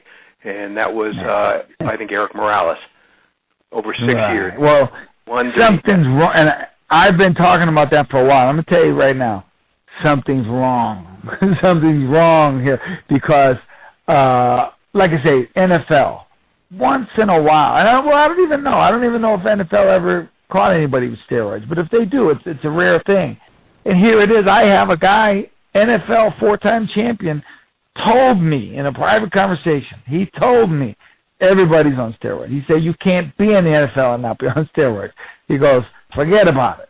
I'm not guessing, I'm telling you, including myself. He said, including me, I use steroids. He said, we all do. We can't be in the NFL. We'd get killed. He told me, he said, running backs get tackled 30 times a game, plus they're doing the blocking, and so every play they're getting hit by these guys. He said, they did a test one time, and they said a safety tackling a running back with some room, with about 10 yards leeway, he said that's the equivalent of getting hit by a small car, like a Volkswagen. He said that's 30 times a game. You're getting smashed. Your body's dirty. He said a lot of these guys in the NFL, they can't even practice during the week because they have to recover so they can play the following Sunday. He said that's the reality of sports. Now in boxing, you get these guys, money's a powerful thing. You get these guys $1 million purses. Now it's $10 million, $20 million. If somebody tells them, you tell a kid from the projects, hey, you do this, you drink this, and you'll get $20 million instead of $400,000. Well, there you go. This is the Ringside Boxing Show from beautiful Monterey, California. I'm Dennis Taylor. We're talking to Iceman John Scully. You know, as a boxing trainer, when you get a kid in the gym that you can see is a special talent, you know, I'm sure you get really excited. What's it like for you when you see a guy who's got transcendent talent like an Adrien Broner or Gervonta Davis, who were in the news again this week for the wrong reasons? Gervonta got arrested after a street fight. Broner got kicked out for life by Uber for being a jerk to one of their drivers. You shared some of your thoughts about these guys on Facebook this one. If you could pull them aside, what advice would you have for these guys? You know, it's just like and some guys may not care about this aspect of it, but I'm saying, you know, you're a champion, a world champion boxer, and I don't know if you understand what that means. You know, and I'll give you an example of how powerful being a champion used to be as opposed to now. I remember reading Rocky Marciano saying that back in the late 40s, he was in New York City with his manager, and he saw Willie Pep in Times Square walking, and he told his manager, "Man, let's follow him. I want to see what a world champion does. You know, I want to see how does he carry himself. You know," and they followed Willie Pep around so they could see what a world champion does, how to conduct yourself like a world champion. And you know, and I thought that was really indicative of, you know, like the mentality. Now, I mean, I'm disappointed with some of these guys. Gervonta Davis, I mean, that's not championship qualities, because I don't care what anybody says. Like I think it was a football player, or Charles Barkley, basketball player, and he said, you know, I'm not your role model. I didn't ask to be your role model, so I'm going to do what I want. I said, you know what?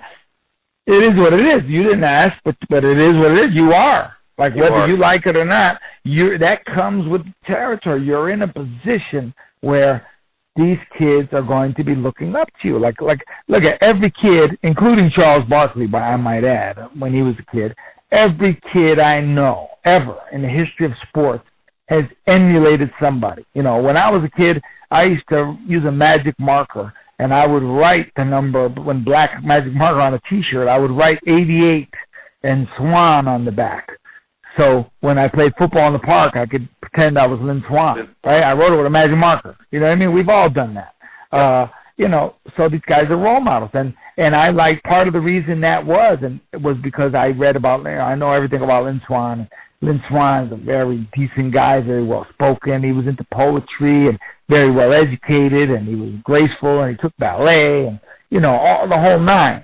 Now, if I, even after a couple of years of idolizing this guy, if I found out he was a drug user or whatever the case, that would have been, I would have gravitated away from him because of that. And you know, so these guys, I'll tell you one thing I was worried about, and you might have seen, I saw where I wrote this. I saw the group videos, and they had Terrence Crawford and Gervonta and Adrien, and Errol Spence was there, and he wasn't really getting crazy or anything, but he was in the group and laughing, and I was like, you know what, it's not a good look. Like, that just shows you, like, the level.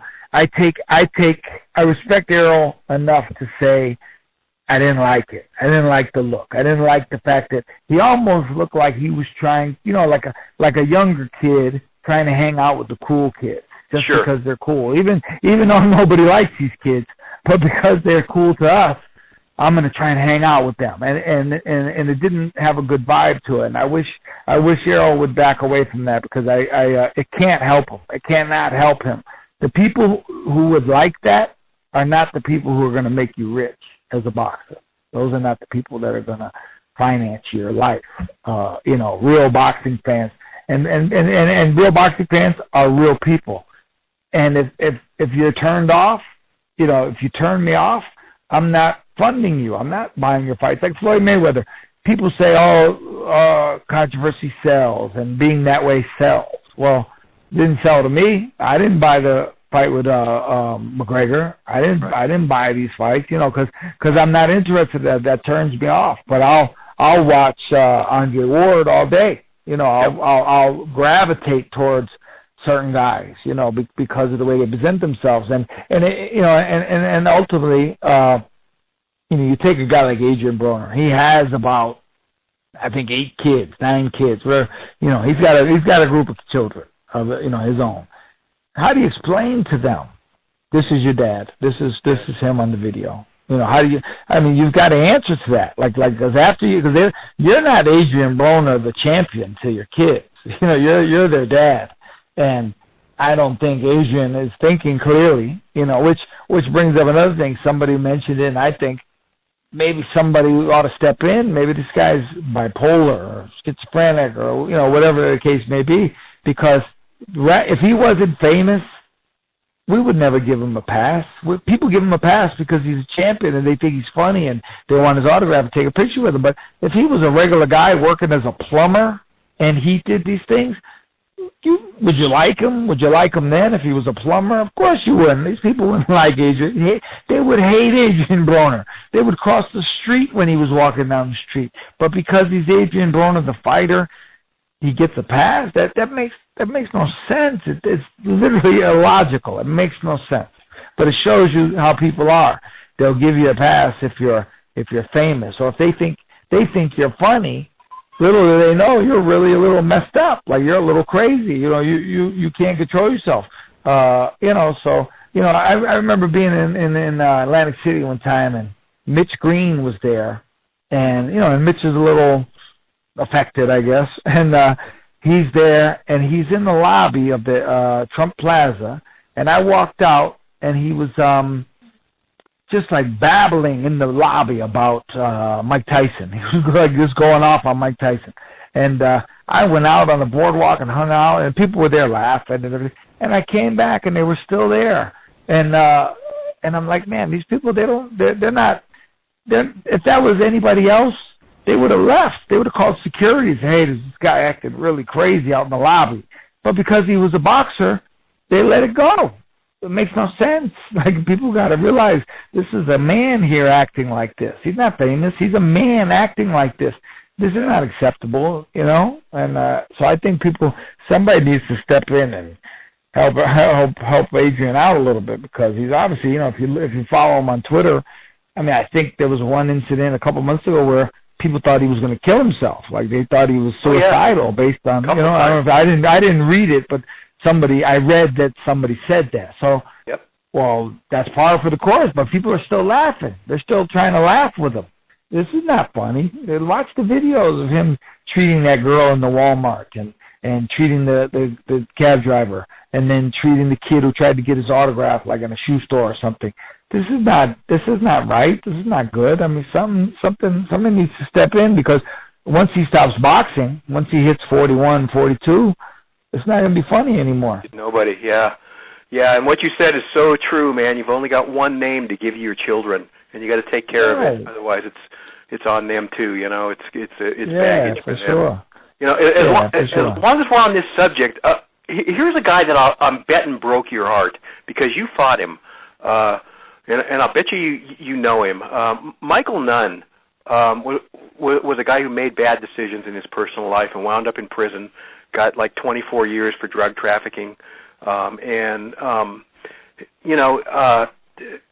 He could have been an all-time great. He probably was. Right. How good was this guy, first of all? You fought him. Yeah, no, Michael Nunn was, I'll tell you what, this will tell you how good he was. He was so good that's why I did good with him, because I knew I had to be ready to fight this guy. You know what I mean? Like I had to put myself on a different level, going forward, because I'm fighting Michael Nunn, and he was that type of guy. And I'll tell you what, I'm actually friends with him. Believe it or not, he actually, the way the world is, crazy enough, even though he's in federal prison, he has email. We email each other. It's through the prison system, so he can't send pictures or attachments. He can only say certain things. Like, they read the email before it comes in and goes out.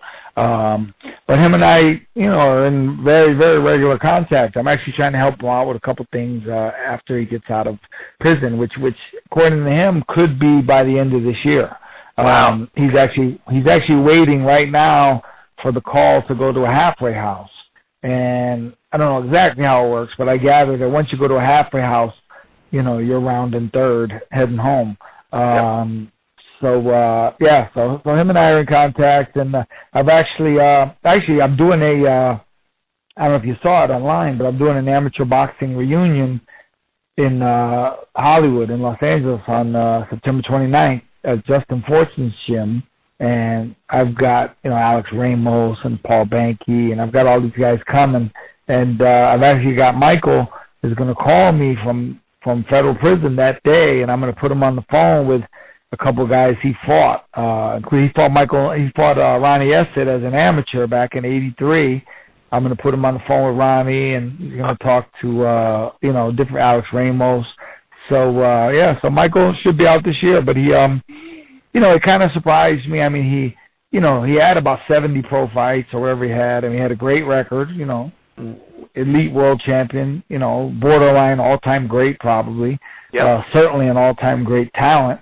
And, but he grew up it's funny, like growing up, I never thought of Iowa as dangerous.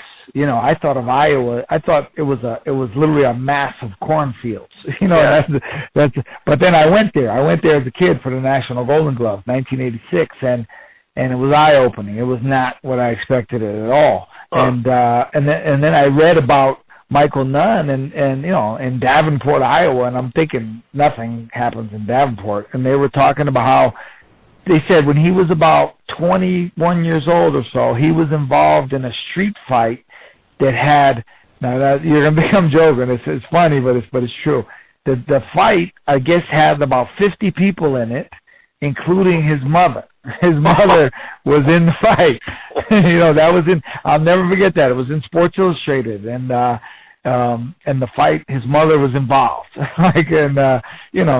So him gravitating towards that, he just couldn't escape it. But it's just kind of crazy because he was a classy champion, and he was, he's famous. What I thought was, now I'm no drug dealing expert, but he went himself to make the buy or the sell. I don't know if he was buying. He was buying, so he made the buy.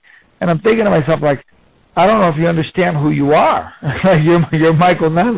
The guy's going to be like, hey, I just sold drugs to Michael Nunn. This is crazy. Or either Michael Nunn or a guy who looks a lot like him.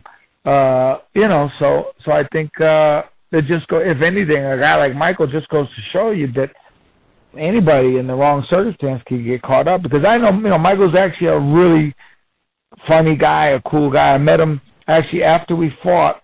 I mean, literally the night we fought. Afterwards, we were in the buffet, and he was with his family, and he came over to me, and he sat at our table for a while, and he's talking to my father, and even one of my best friends at the time, who's a really mean kid, like a kid he doesn't like very many people, and even him to this day, he's like, man, he goes, never forget, man, that Michael Nunn was really cool, and my father even was like, wow, this guy, what a good guy, what a really gracious type of guy. So Michael's not that guy. He's not that ignorant or street or thuggish or any of that, and he got caught up in it. So it just goes to show you that you need positive influences. You need to pump the brakes a little bit, and and like I say, going back to guys like Gervonta and Adrien, I mean, this is not a good look, and apparently they just don't have anybody they respect to tell them how bad of a look it is.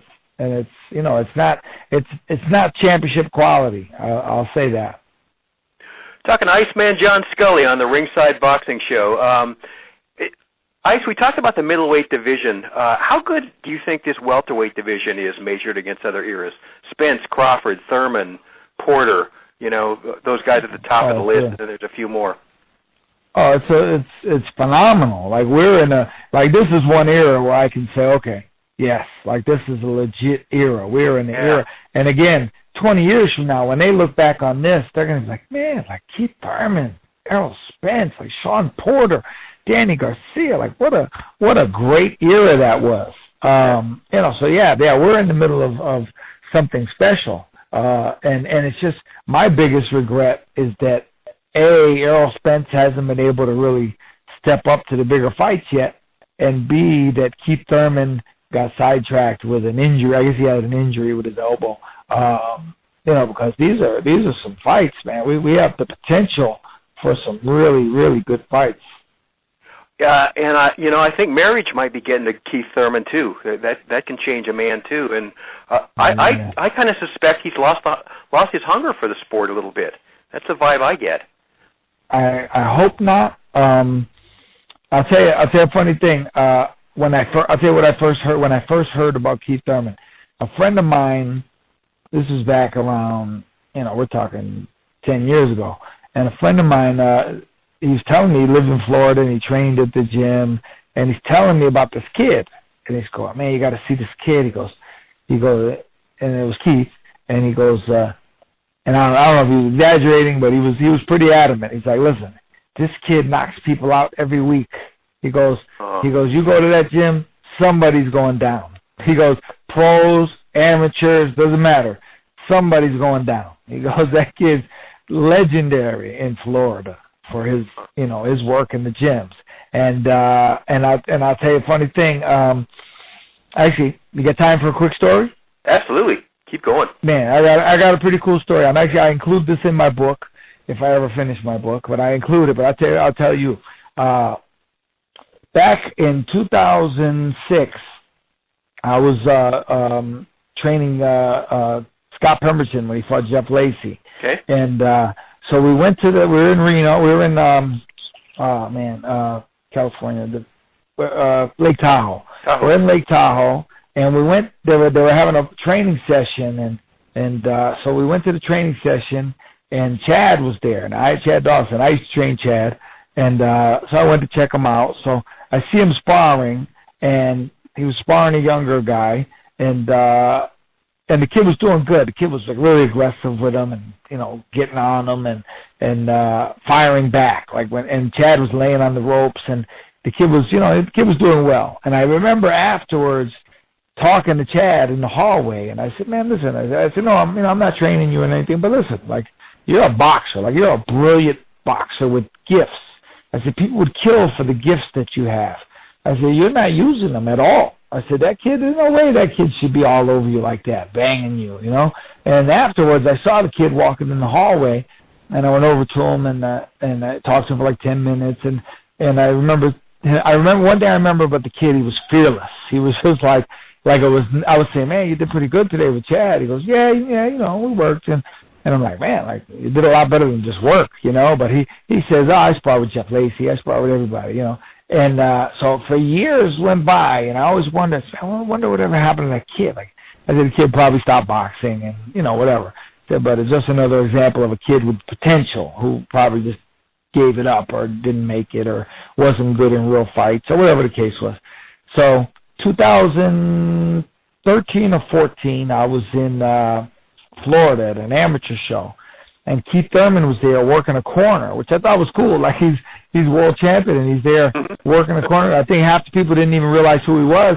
And I went, man, this is Keith Thurman working. It was the Golden Glove tournament. He's working a corner in the Golden Gloves. Wow, that's pretty cool. And so I talked to him after, and we're talking, and all of a sudden things started to click in my head, and I was like, I said, wait a second. I said, were you in Reno with Jeff Lacey when he fought Pemberton? He goes, yeah, I was out. I go, did you spar Chad Dawson? He goes, yeah, me and you talked in the hallway after. Holy crap. It was Keith Thurman. It was Keith Thurman. Yeah. So we're talking back, he was a kid then. We're talking 15 or 16 at the time. And Dawson was a much bigger guy too, right? Oh yeah, no, Chad was 168 at the time, and and Chad was Chad. I mean, Chad was 17-0 as a pro. Yeah. And it was Keith Thurman that I saw spar Chad. Yeah. Holy, that's a great story, man. Yeah. Well, you know what? We all, man, boxing fans love guys with guts. What do you think of Mikey's decision to pursue Errol Spence, 2 divisions above him? Well, when I first read it, I thought I didn't even let it register. I dismissed it. As it would be like Carbajal talking about fighting Sugar Ray Leonard. I was like, he's just talking crazy. But then I said, man, this guy's serious. He wants to fight him, and I think he's going to. And I said, man, imagine if everybody was like this guy. like with that type of mentality, and and I look at it like he wants to find out. A lot of guys, they want to be great, but they don't want to find out if they're great. You know what I mean? They're not willing to actually find out the answer. They'd rather say it rather than actually get it verified. But this kid is, he's not talking about fighting. And there's other good guys. I mean, he could say Porter, he could say Garcia, he could say this one, but he's picking the guy that everybody says the other guys would get killed by.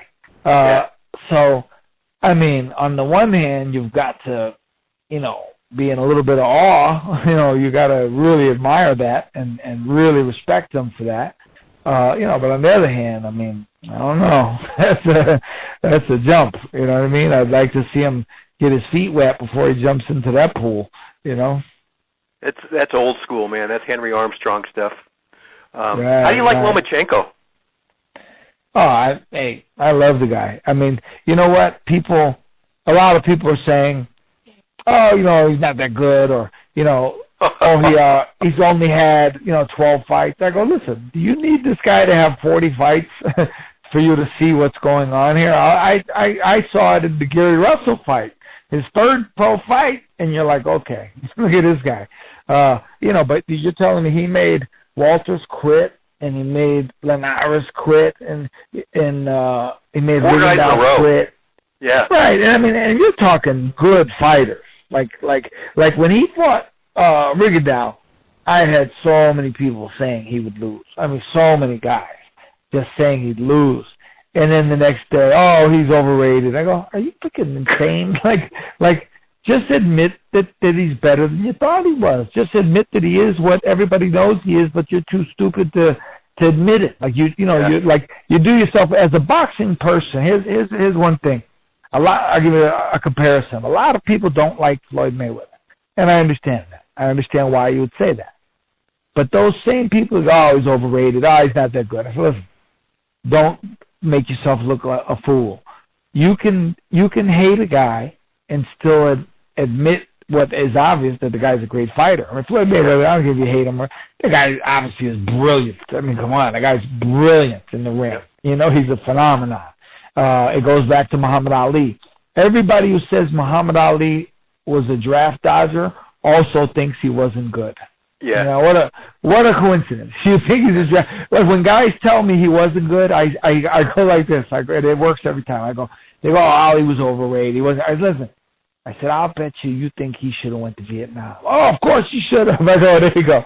There you go. You can't differentiate. You know what I mean?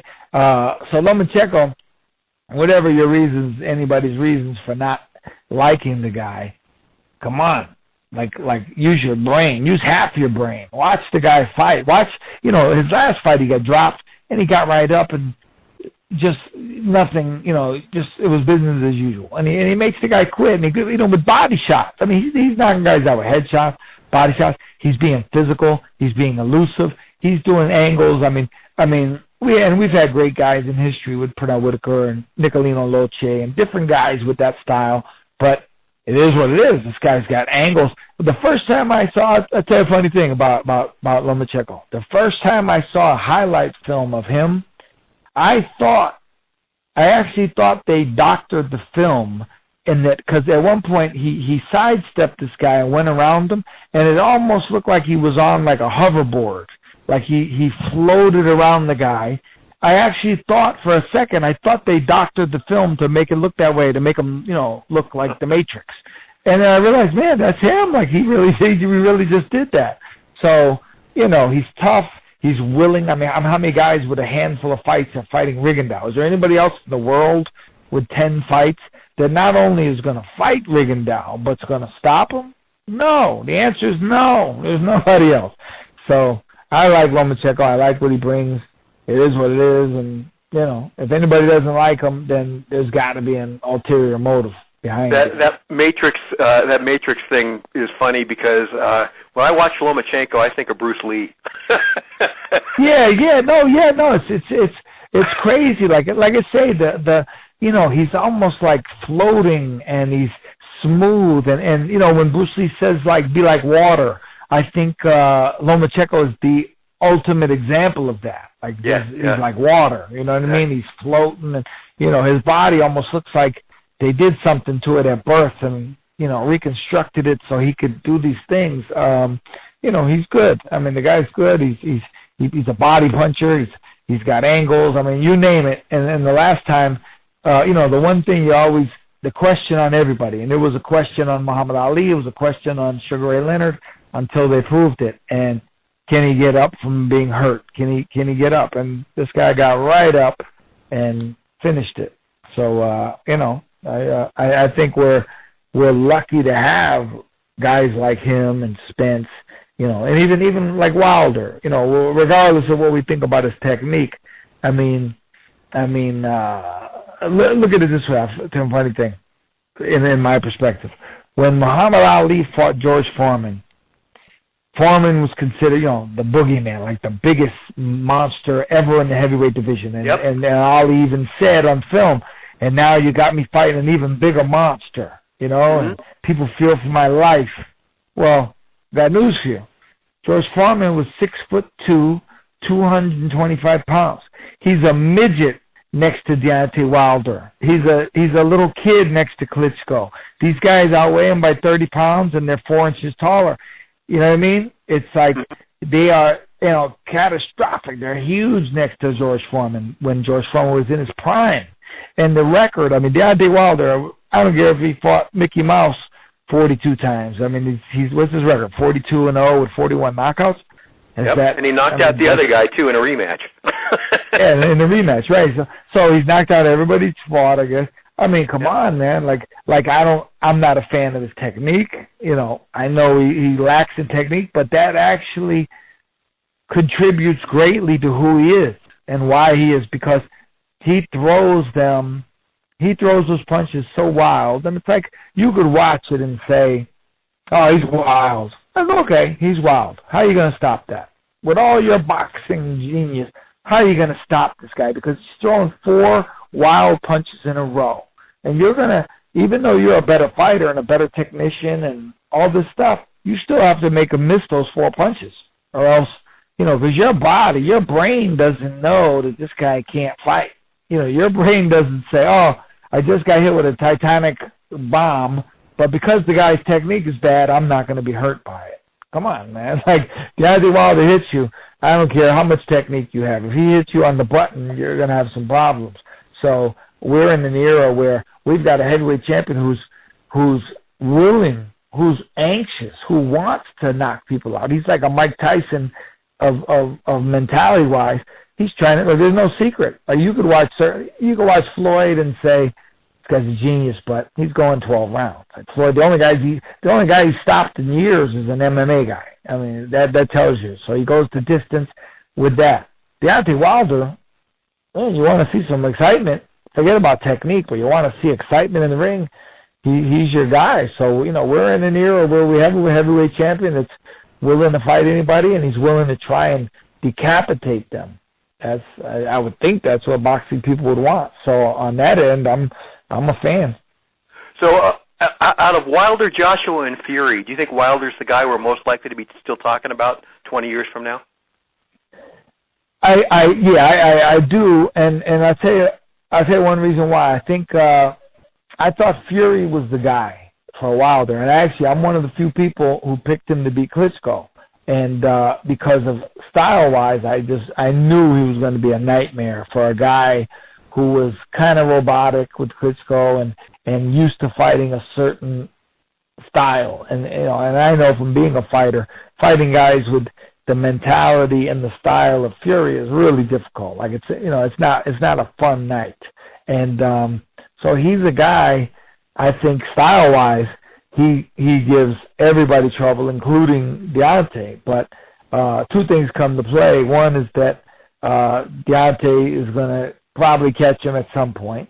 And 2, I don't know about Fury's mental state at this point. I remember reading a thing where I think and I could be wrong, but I got the impression that he was maybe, evaluated by a psychiatrist, or, he was in that realm at one point a year or 2 ago. So I think he might be his best days mentally might be behind him, and that's it. And maybe they're just trying to cash out by trying to make a fight with Deontay before somebody else beats him and figures it out.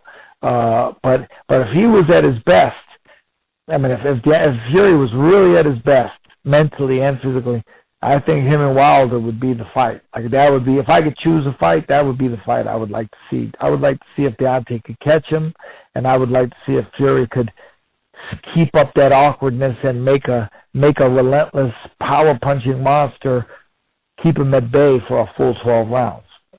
So that's a fight. Even if we see it, I don't know if we're going to see it at its best. Who's at the top of your pound-for-pound list right now? Who's the best fighter in the world? Boy, that's a tough one, isn't it? It's a tough one because Triple G was up there, but you can see. I mean, starting with the Danny Jacobs fight, he's had his issues. I guess off the top of my head, in my basic thinking, I would say probably between Lomachenko and Crawford. I think we could narrow it down to those two. I mean, there might be a couple other guys in that general realm, and I think Spence has a very good chance of being in that mix soon. But right now, I think Crawford and Lomachenko probably. Couple more for you. You probably got as much knowledge as anybody in America about U.S. amateur boxing history. Who's the best amateur fighter you ever saw in the U.S.? Well, for me, I would go with Mark Breland. Just on the fact that, I mean, he was so dominant as a boxer. Like, and a lot of people, like in worldwide, they would say Teofilo Stevenson. I said, okay, I understand that. Teofilo won gold medals and the whole, but a couple of things come into play with that. Number one, he was a man. He was a grown man, like up into his 30s, fighting 19-year-old guys. You know what I mean? So it's a little different when you're 29 years old and you're a big giant puncher and you're fighting a guy who 10 years later is going to be world champion. But when you fought him, he was 18 years old.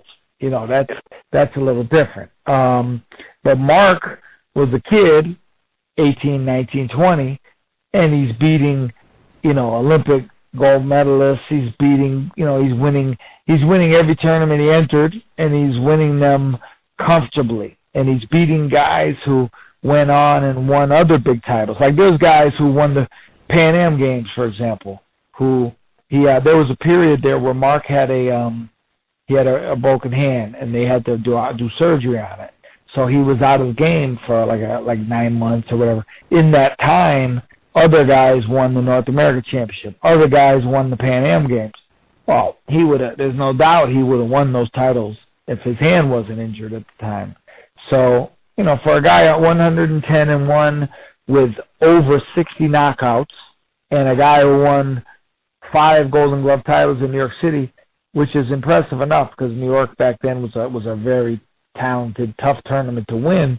But he also, his record, I believe, if I'm not mistaken, he was like 22-0, and he had 18 first-round knockouts in the course of the tournaments, 5 tournaments. So he wasn't just beating these guys; he was knocking them out in under 3 minutes, as an amateur with headgear on. So. There's been dominant guys, but there's nobody who just didn't lose. He just didn't lose. Teofilo Stevenson got knocked out. A lot of people don't know Stevenson has been stopped before by a Russian back in the day. Felix Havon has been stopped as an amateur. So as great as these guys are, like they had their guys who were beating them. You know what I mean? Mark, you can't say that with Mark. And the one guy who beat him, they fought as pros, and Mark, dominated the fight and stopped him. So, if you want to be dominant and point to who was dominant, I mean, Mark Breland was dominant. How troubling is it to you that they're talking about eliminating boxing from the Olympics? What happened there? You know what? It's been a long time heading in that direction, because back when I was a kid, and that's part of the reason why guys like me became a boxer, because of the Olympics and Sugar Ray Leonard and all these type of things. they were on prime time. Like Howard Cosell announced Sugar Ray Leonard and Mark Breland's fights at 8 o'clock at night on a Saturday night in the Olympics. Now, the Olympics boxing, if Americans get on TV, they're on at 2 in the morning on Fox. You know what I mean? Like on a cable channel, 2 in the morning. It's like an infomercial. You just happen to be scrolling by and you see some kids fighting and you realize it's an Olympic fight from 12 hours ago that they're showing now. So the sponsorship, I guess, went away, and I guess the robberies, maybe Roy Jones being robbed in the Olympics kind of was the beginning of the downfall. I think that they gave the big bonuses to Sugar Ray Leonard and different guys, and then in subsequent years, like back then, it was like, all right, if you're an Olympic champion, Pernell Whitaker and De La Hoya and all these guys, that means that translates to super professional. But now we're realizing that's not the case. That's not always the case. A lot of these guys are winning Olympics, or they're making the Olympics, and they got big signing bonuses, and then they fizzled out as pros, and you realize the pro game is different.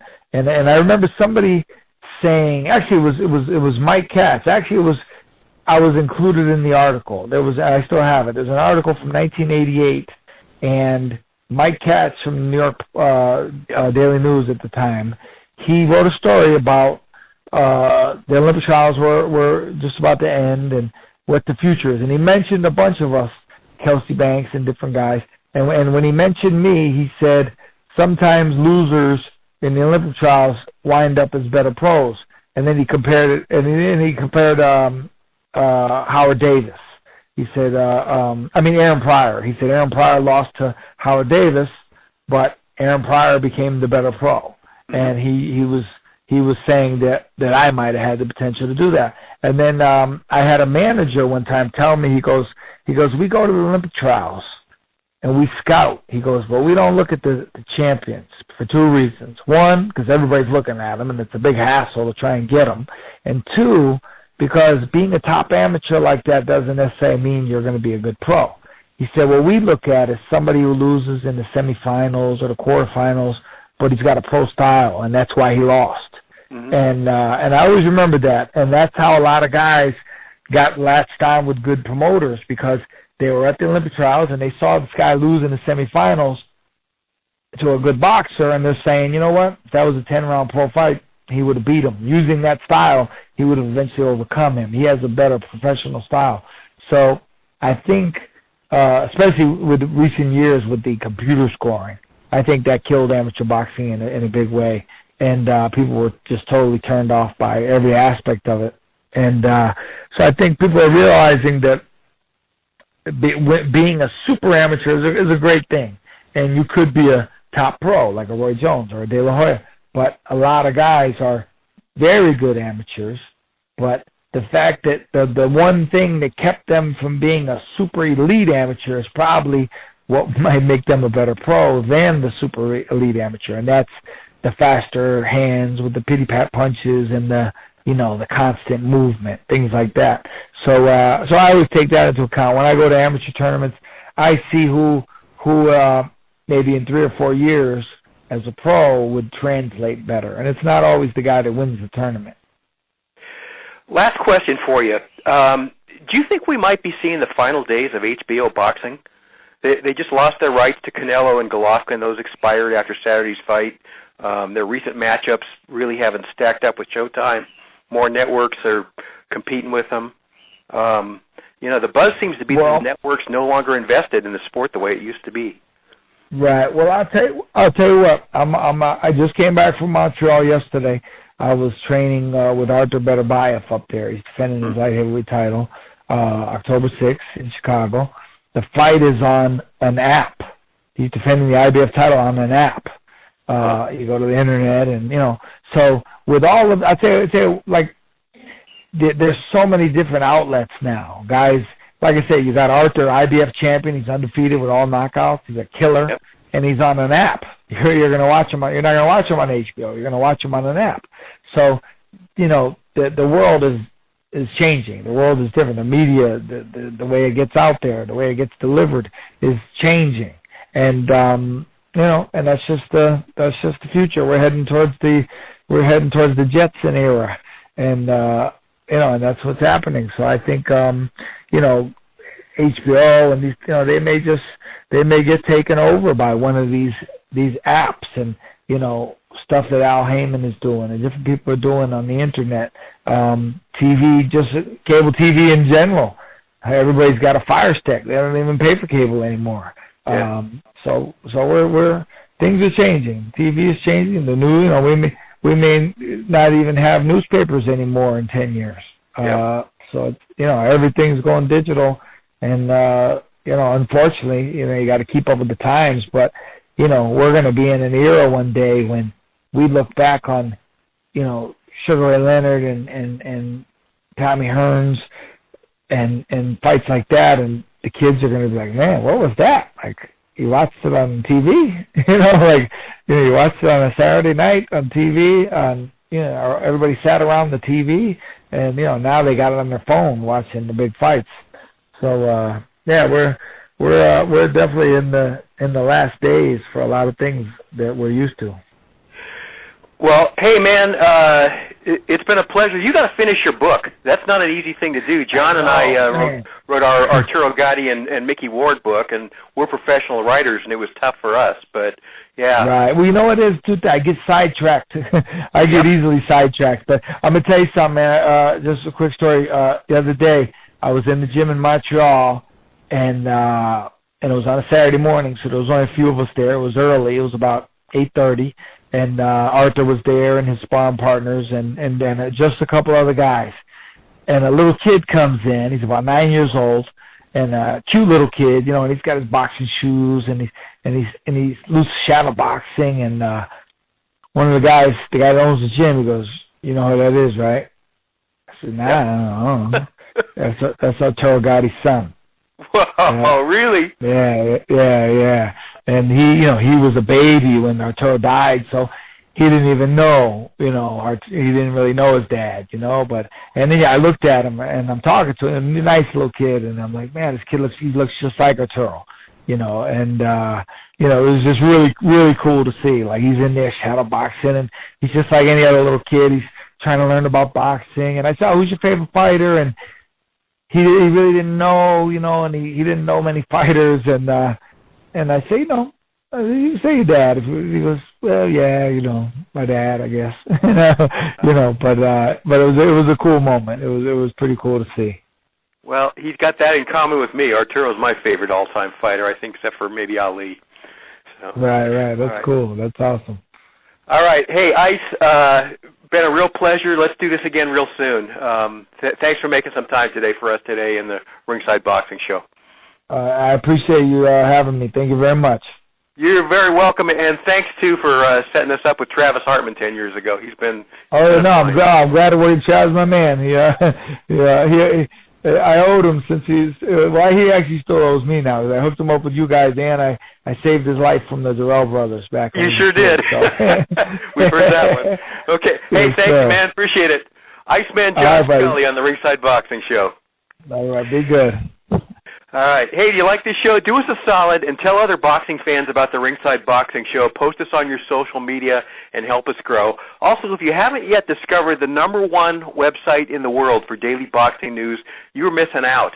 We update RingsideBoxingShow.com 365 days a year with the biggest headlines and the hottest and best stories every single day. This should be your first stop every morning, and it might be the only boxing site you need to visit on a daily basis. Check it out right now, RingsideBoxingShow.com. I guarantee you will be amazed.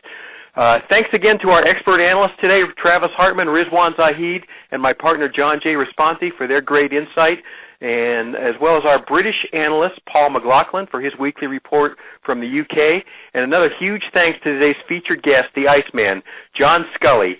If you're not following John on Facebook and Twitter, you're missing plenty. He's very active on there. He's got a lot of interesting stuff to say every day. And, of course, big thanks to you guys, Ringside Nation, for being a part of our worldwide audience again today. Keep your chin tucked, and we'll talk to you again next week on the Ringside Boxing Show. Well, it's a great day for me to whoop somebody's ass.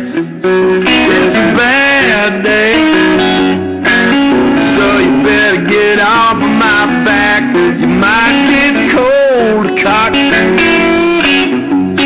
if you cross my path.